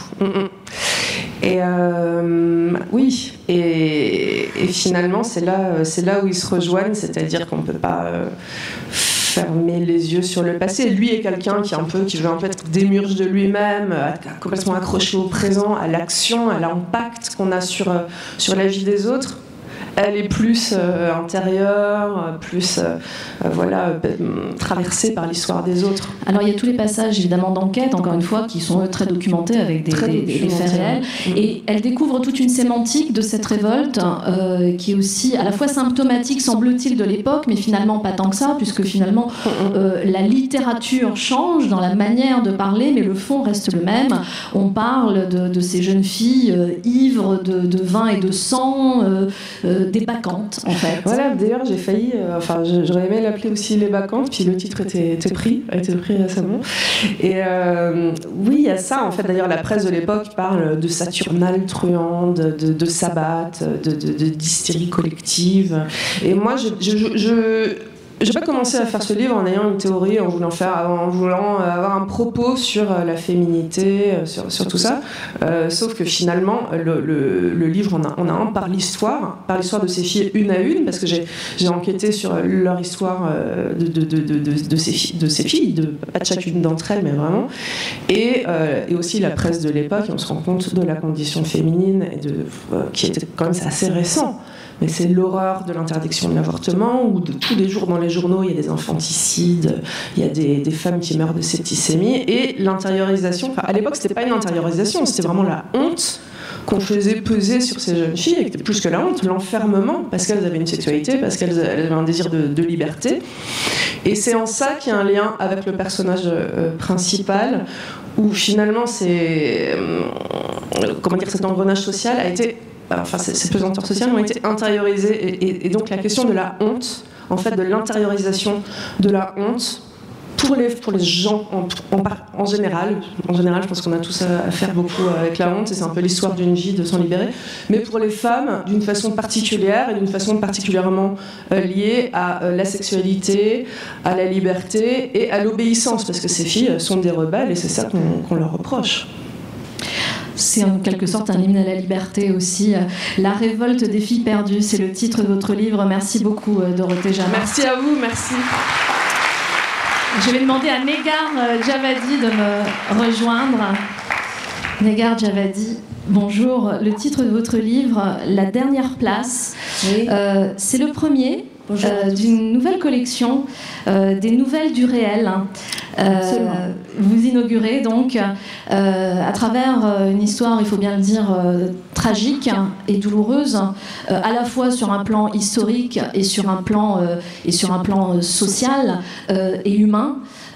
Puisque vous allez nous emmener dans un contexte historique que nous connaissons par les actualités, mais par la porte de l'intime. Ça vous touche directement, puisqu'il est question d'une cousine à vous, Niloufar, qui a eu le malheur de se trouver le 8 janvier 2020 dans le vol 752 d'Ukraine Airlines reliant Téhéran à Kiev et qui s'écrase 6 minutes après le décollage dans des circonstances évidemment absolument tragiques. C'est un prétexte, si j'ose dire, pour raconter de façon plus large l'histoire dans laquelle nous baignons aujourd'hui même, en réalité. Oui, absolument. C'est un prétexte, mais en même temps, il s'est passé quelque chose d'assez... d'une tragédie assez effroyable. C'est que cet avion de ligne dont vous avez parlé a été... en fait, est tombé à cause de 2 missiles envoyés par le régime iranien. Donc, c'est un prétexte, mais il y a ce contexte du fait que les familles n'ont jamais pu avoir justice et n'auront jamais justice. Ça fait 3 ans que cette histoire a eu lieu. Il y a eu soi-disant un procès dont on ne sait absolument pas grand-chose puisque ça a été à huis clos. On ne sait même pas qui était dans ce procès. Et c'était aussi à travers ce livre une manière de porter la parole de ces victimes, de leur rendre justice, de raconter cette histoire, de raconter ce mensonge, de raconter le contexte de ces 3 jours de mensonges que le régime iranien a orchestré, j'allais dire, et c'est le cas, parce qu'ils orchestrent énormément de mensonges et cet avion en est un.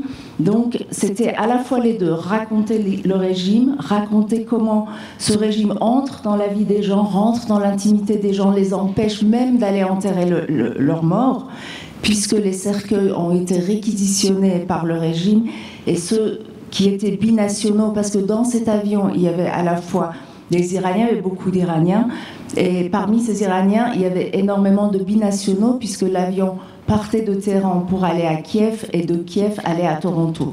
Donc ces binationaux étaient en majorité des Canadiens. Il y a eu beaucoup de difficultés pour envoyer les corps au Canada, pour les familles qui souhaitaient les récupérer et pour les Iraniens qui souhaitaient les enterrer. Ils n'ont pas pu les enterrer eux et c'est le régime qui les a enterrés.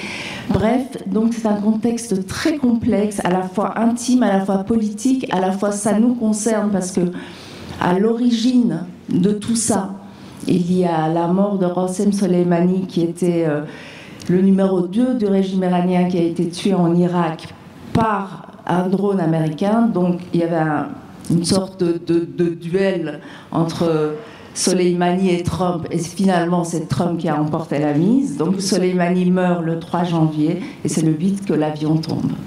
Alors, vous m'avez dit, quand on a discuté toutes les deux, que l'histoire officielle, le film, l'histoire officielle a été d'une certaine manière un déclencheur ou une source d'inspiration, dans le sens où finalement, c'est justement cette histoire officielle imposée par un régime qu'il faut contrer. Un régime, vous venez de le dire, qui s'immisce dans la vie des gens, dans leur intimité, et finalement, quel meilleur moyen que de rétablir la vérité qu'en racontant l'histoire à travers l'intimité d'une famille et l'histoire, en l'occurrence, de Niloufar.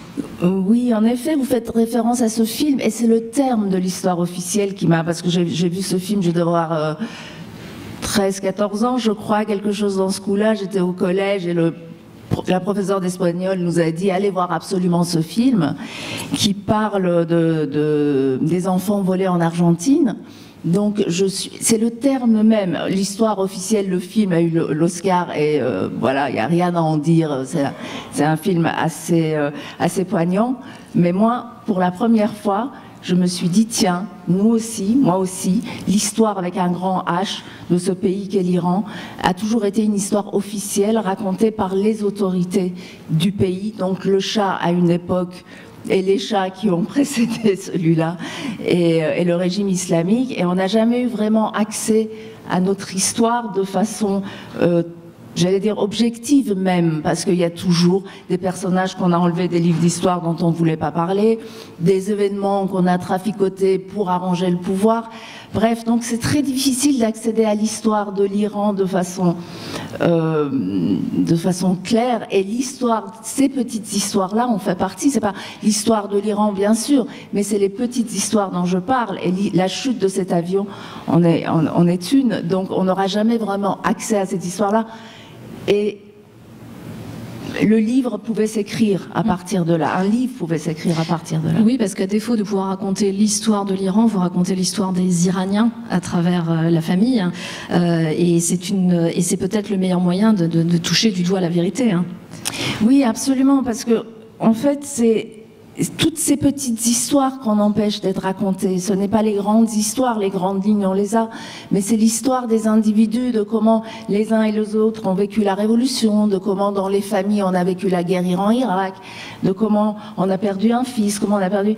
Et en fait, c'est l'histoire des Iraniens en général, et d'ailleurs, parce que le pouvoir non seulement s'empare de leur histoire, puisqu'on empêche même d'enterrer les morts, on les empêche de dire la vérité. Et vous savez très bien que, par exemple, les parents de Mahsa Amini, il y a une photo qui a été totalement empêchée, parce qu'au moment de sa mort, ses parents sont pris dans les bras. Voilà, cette photo, la journaliste qui a pris cette photo est toujours en prison. Donc, voilà, on ne peut pas raconter son histoire, et il faut aller chercher les histoires et les raconter. C'est pour ça aussi qu'il y a tout un travail autour du cinéma iranien, etc., que des Iraniens de l'intérieur font, malgré la censure. C'est pour essayer de sortir tout ça du pays. Alors, quelques mots justement sur Niloufar, puisque vous nous emmenez avant le jour tragique de sa mort.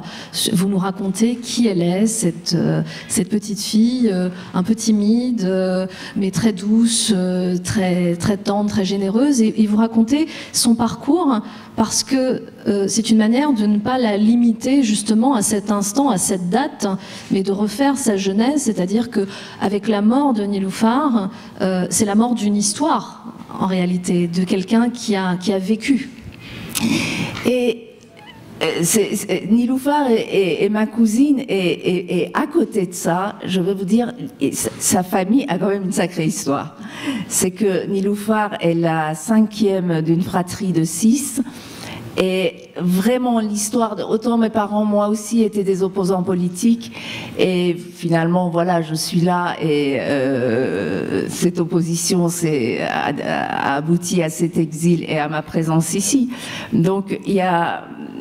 L'histoire de la famille de Niloufar est encore plus complexe et encore plus politisée que la mienne, dans la mesure où non seulement c'était son père a été un opposant politique comme le frère, c'est-à-dire le mien, mais dans une autre branche. Mon père à moi était un peu intellectuel, athée, voilà, de gauche, etc. Son père à elle était plutôt conservateur, très près de la justice. Il était avocat, après il était procureur. Donc il se battait plutôt contre l'injustice, et se battre contre l'injustice, c'est se battre contre le pouvoir. C'est comme ça. Voilà. Donc lui, il a eu cette opposition politique au moment du Shah, mais il était intégré dans un parti, etc. Mais il a eu 6 enfants, et chacun de ces enfants a subi quelque chose derrière. Moi, je ne l'ai pas subi, ma sœur non plus, j'ai une sœur, mais lui a eu 2 de ses enfants qui sont partis dans une sorte de mouvement de mouvement armé radical. Et ils ont quitté le pays, ils ont coupé avec la famille. Donc, dans cette fratrie, il y a 2 enfants qui ont été perdus de vue et qu'on ne voit plus. Il y a eu l'un d'eux a perdu sa femme lors d'une opération commando. Bref, il y a eu une tragédie qui a suivi les enfants aussi. Et le père est devenu ministre de l'Intérieur et de la Justice après Khomeini, et il a payé très très cher derrière, parce que Khomeini a tué tous les gens qui ont participé au gouvernement au départ, donc il a été emprisonné jusqu'à 80 ans, il était en prison, enfin bref.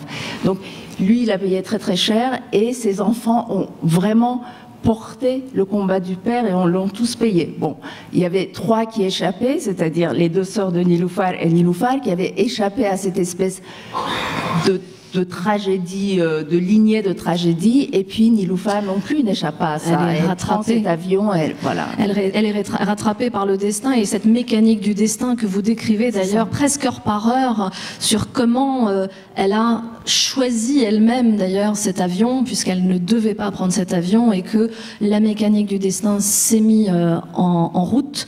Et qu'en réalité, on ne pouvait rien y faire. Il fallait je veux dire, pour le destin, il fallait qu'elle s'inscrive dans cette lignée. Et le pire est arrivé. Oui, absolument. Et c'est peut-être la seule façon, parce que j'ai beaucoup parlé à sa sœur au téléphone, puisque moi, je ne peux pas retourner en Iran. Donc, je ne suis pas allée en Iran pour enquêter. Je ne suis pas allée en Iran pour voir les familles ou pour voir cette famille-là, précisément. Donc, mes 2 cousines qui sont en Iran, moi, j'ai appelé ma cousine, mes 2 cousines, je les ai appelées au téléphone et on a fait ça. Elles m'ont raconté tout ce qu'elles avaient vécu avec elle, puisque Niloufar vit à Toronto, part en Iran le 21 décembre, elle part en Iran pour passer quelques jours de vacances, ça faisait des années qu'elle n'était pas revenue. Donc elle passe un séjour absolument extraordinaire, visiblement, mais un séjour où paradoxalement, elle a tenu à voir tout le monde. Donc, sa sœur me disant que c'était incroyable parce qu'elle appelait tout le monde et voulait voir même la dernière copine de l'école, etc. Donc, d'une certaine manière, elle a aussi dit au revoir à tout le monde. Au bout de ça, au bout de ces le 5 janvier arrive, elle en arrive au bout de son séjour. Et elle doit partir, mais elle n'a pas envie de partir. Elle n'a pas envie de quitter ses sœurs, elle n'a pas envie de quitter ce pays où elle n'est pas venue depuis 3-4 ans. Donc elle décide de repousser son voyage. Et elle commence à appeler l'agence de voyage à Toronto. Elle appelle. Bon, il y a le décalage horaire de 8 heures à peu près. Il y a l'Iran qui baisse régulièrement Internet pour que les gens ne puissent pas communiquer, etc. Elle a beaucoup de mal à joindre l'agence de voyage. Et puis, bon, là encore, le premier pas du destin, c'est qu'elle réussit à avoir quelqu'un au bout du fil le 3 janvier étant le jour où Soleimani est mort en Irak. Donc le 3 janvier, elle a quelqu'un, elle dit « Est-ce que je pourrais repousser mon voyage ?» Et on lui dit « Oui, au 31 janvier. » Et elle dit « Non, c'est trop tard, je ne peux pas rester jusqu'au 31. » Et finalement, son interlocuteur cherche et trouve une date. Quelqu'un s'est désisté pour le 8. Donc, elle est là au téléphone, il y a sa sœur à côté, elle dit j'ai une place pour le 8, c'est la dernière place qui reste dans cet avion-là. La sœur dit non, pas du tout, tu vas pas la prendre parce que pour 3 jours, tu vas pas rester 3 jours de plus, ça sert à rien. Elle dit si, ça sera toujours 3 jours de plus avec vous. Donc elle dit je prends ces dernières places. Elle a pris ces dernières places. Sauf que en plus, le 3 janvier, Soleimani est mort, le régime décrète 3 jours de deuil national et que ces 3 jours, en fait, n'étaient qu'un enfer de manifestations monstres, de deuil, de passions mortifères, et voilà. La dernière place, c'est le titre de votre livre. Merci beaucoup, Negar Djavadi, pour ce témoignage. Et je vais demander à Toby Nathan de me rejoindre. Toby, tout de blanc vêtu, pour clore cette présentation. Bonjour Toby.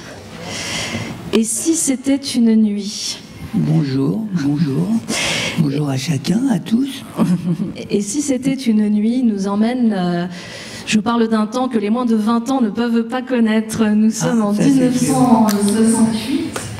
Vous avez 20 ans en 68. Hein. Oui, 20 ans en 68. Et je les ai toujours. On est au courant, Toby. Vous nous emmenez en 68 sur le chemin de vos 20 ans. Jeune maoïste, passionné, rebelle, amoureux, vous... Ouais, enfin, j'étais maoïste pas très longtemps, parce que je me suis fait virer, en fait. Je me suis fait virer pour des raisons sexuelles, en fait. Pour des raisons sexuelles ? Oui, oui. Alors là, je demande à... C'est écrit dans le livre, hein. Oui, oui. Bah, je le raconte dans le livre. Vous pouvez nous en dire quand même un petit peu plus, qu'est-ce que vous entendez par là ? Non, bah parce que on m'a surpris. Il y avait une seule militante dans le groupe. On n'avait pas le droit d'avoir des relations sexuelles avec les militantes. Et donc il y avait une seule militante, évidemment. Je lui ai plu, elle m'a plu, et on a été surpris par notre chef dans un bistrot. Et donc il m'a dit qu'il allait faire ça s'appelle une action de lutte. C'est-à-dire faire son autocritique publique et dire que c'était vraiment un crime petit bourgeois que j'avais commis. Et donc j'ai dit non et je me casse. Bon, voilà, donc ça s'est arrêté très vite, mon aventure maoïste. Voilà. La révolution s'est arrêtée... ouais, à la sexualité, ouais. À la sexualité. C'est une autre révolution en même temps. Et d'ailleurs, quand je le dis, je pèse mes mots, parce que c'est aussi une époque de révolution. Bon, alors il faut dire quand même que vous dites tout de suite que c'est moi. Mais c'est moi, mais c'est pas moi. C'est-à-dire, je rebondis sur la mode qui est de faire de l'autofiction. Et donc mon personnage s'appelle Toby Nathan.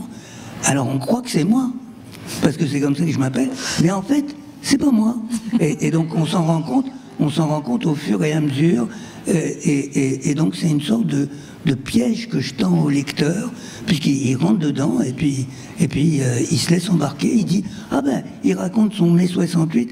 En fait, c'est pas tout à fait exact. Hein. En fait, bon, mais derrière ça, c'est le récit d'un jeune homme, en fait, hein, d'un jeune homme qui raconte son initiation, quoi, son initiation à la vie, quoi.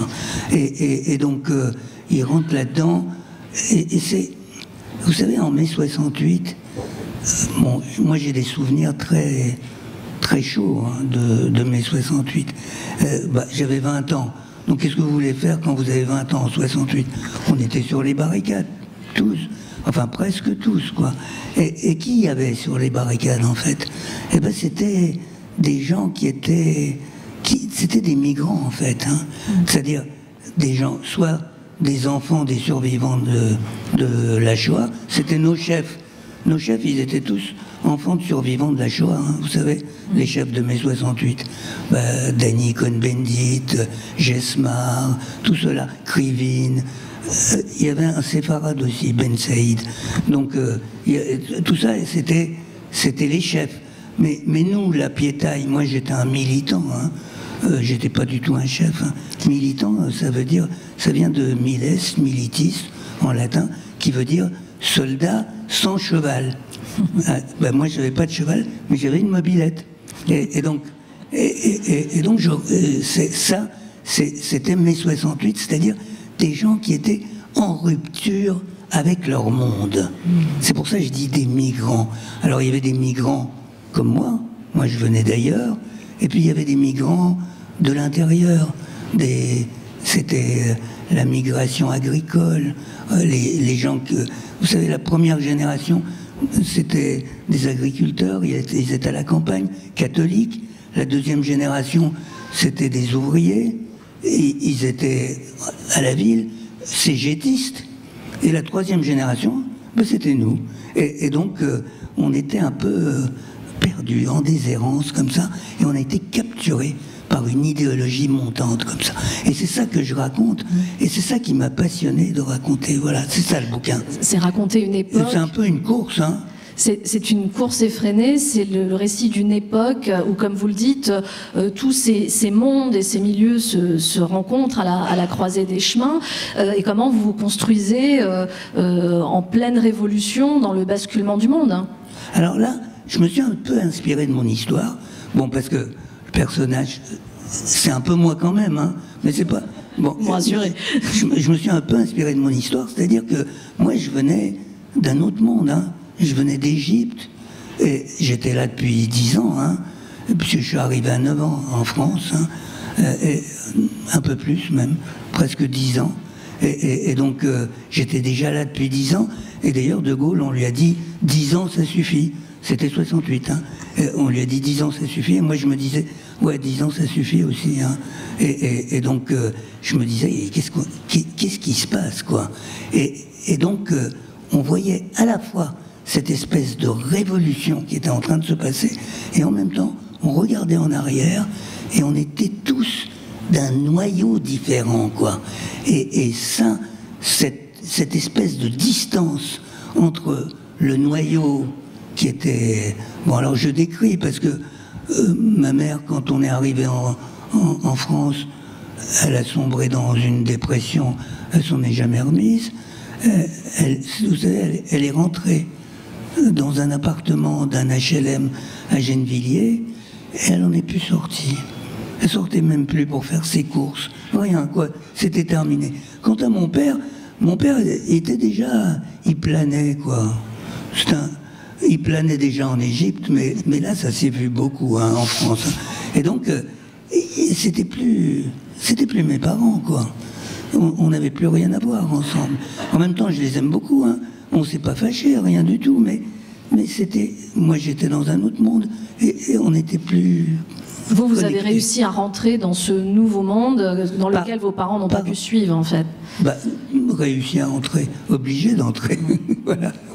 Alors, vous m'avez dit aussi que finalement, raconter cette époque d'ébullition, de la jeunesse, de révolution, de quête de sens, de repères, ça fait un peu écho aussi au monde d'aujourd'hui. Sûrement, parce que j'ai beaucoup réfléchi à ces questions, parce que je m'occupe de gamins, quoi, des gens de 20 ans. Aujourd'hui, ils sont plus Mao, hein, enfin très peu. Enfin, moi, je suis encore Mao, hein, mais il y en a plus des maoïstes, quoi. Bon, donc non, mais je suis Mao, je peux vous raconter pourquoi. Mais bon, c'est pas le moment. Hein. Alors donc, bon, donc ils sont plus maoïstes, mais c'est des migrants aussi. C'est des enfants de migrants. Il y en a beaucoup plus que de mon temps, des enfants de migrants, et donc avec ce même décalage, et ils sont aspirés par une idéologie. C'est-à-dire que les enfants de migrants, comme ils n'ont plus de repères, ils sont extrêmement sensibles à l'idéologie. C'est ça que j'ai voulu décrire, et j'ai voulu le décrire de l'intérieur. Et je sais, hein, les gamins dont je m'occupe, c'est aussi des enfants de migrants, c'est aussi des gens captés dans une idéologie. Puis c'est drôlement difficile de les sortir de là, hein, je peux vous dire. Donc, moi, j'en suis pas sorti. Alors, voilà. Vous dites depuis tout à l'heure, c'est moi, c'est pas moi. C'est vrai que c'est à la fois vous et pas vous, Toby Nathan, dans le livre. On retrouve un personnage que l'on connaît quand on suit votre œuvre, c'est un certain Zohar Zohar. Ouais, que vient-il faire dans cette galère? Alors, non, parce que, en fait, c'est un peu le 3e tome d'un cycle comme ça, que j'ai commencé avec Ce pays qui te ressemble, c'était en 2015, et ensuite ça a été La société des belles personnes, et c'est un peu le 3e tome. Bon, c'est pas vraiment, ça se suit pas vraiment, mais en fait, Ce pays qui te ressemble était une sorte d'allégorie de mon père, quoi. Et là, après, c'est moi, quoi. C'est la suite, quoi. Une allégorie de moi. Et donc, en fait, il y a une chose qui est vraie. Tout est vrai et tout est faux dans ce livre. Hein. Il y a une chose qui est vraiment vraie, c'est-à-dire que le 10 mai 1968, je peux dater exactement, j'ai fait une rencontre qui a décidé de mon destin. Et cette rencontre, alors je la décris de manière un peu métaphorique, mais elle est authentique, cette rencontre. C'est-à-dire que j'ai rencontré quelqu'un qui m'a dit « Hey, t'es pas un orphelin, t'as des racines, on peut te rattraper, quoi. » Et ce personnage-là, c'est Zohar Zohar. Un grand merci, Toby Nathan. Et si c'était une nuit, c'est le titre de ce nouveau livre. C'était aussi le titre du dernier roman que nous vous présentons aujourd'hui. Un grand merci aux auteurs et un grand merci à vous d'avoir été attentifs. Merci, Toby.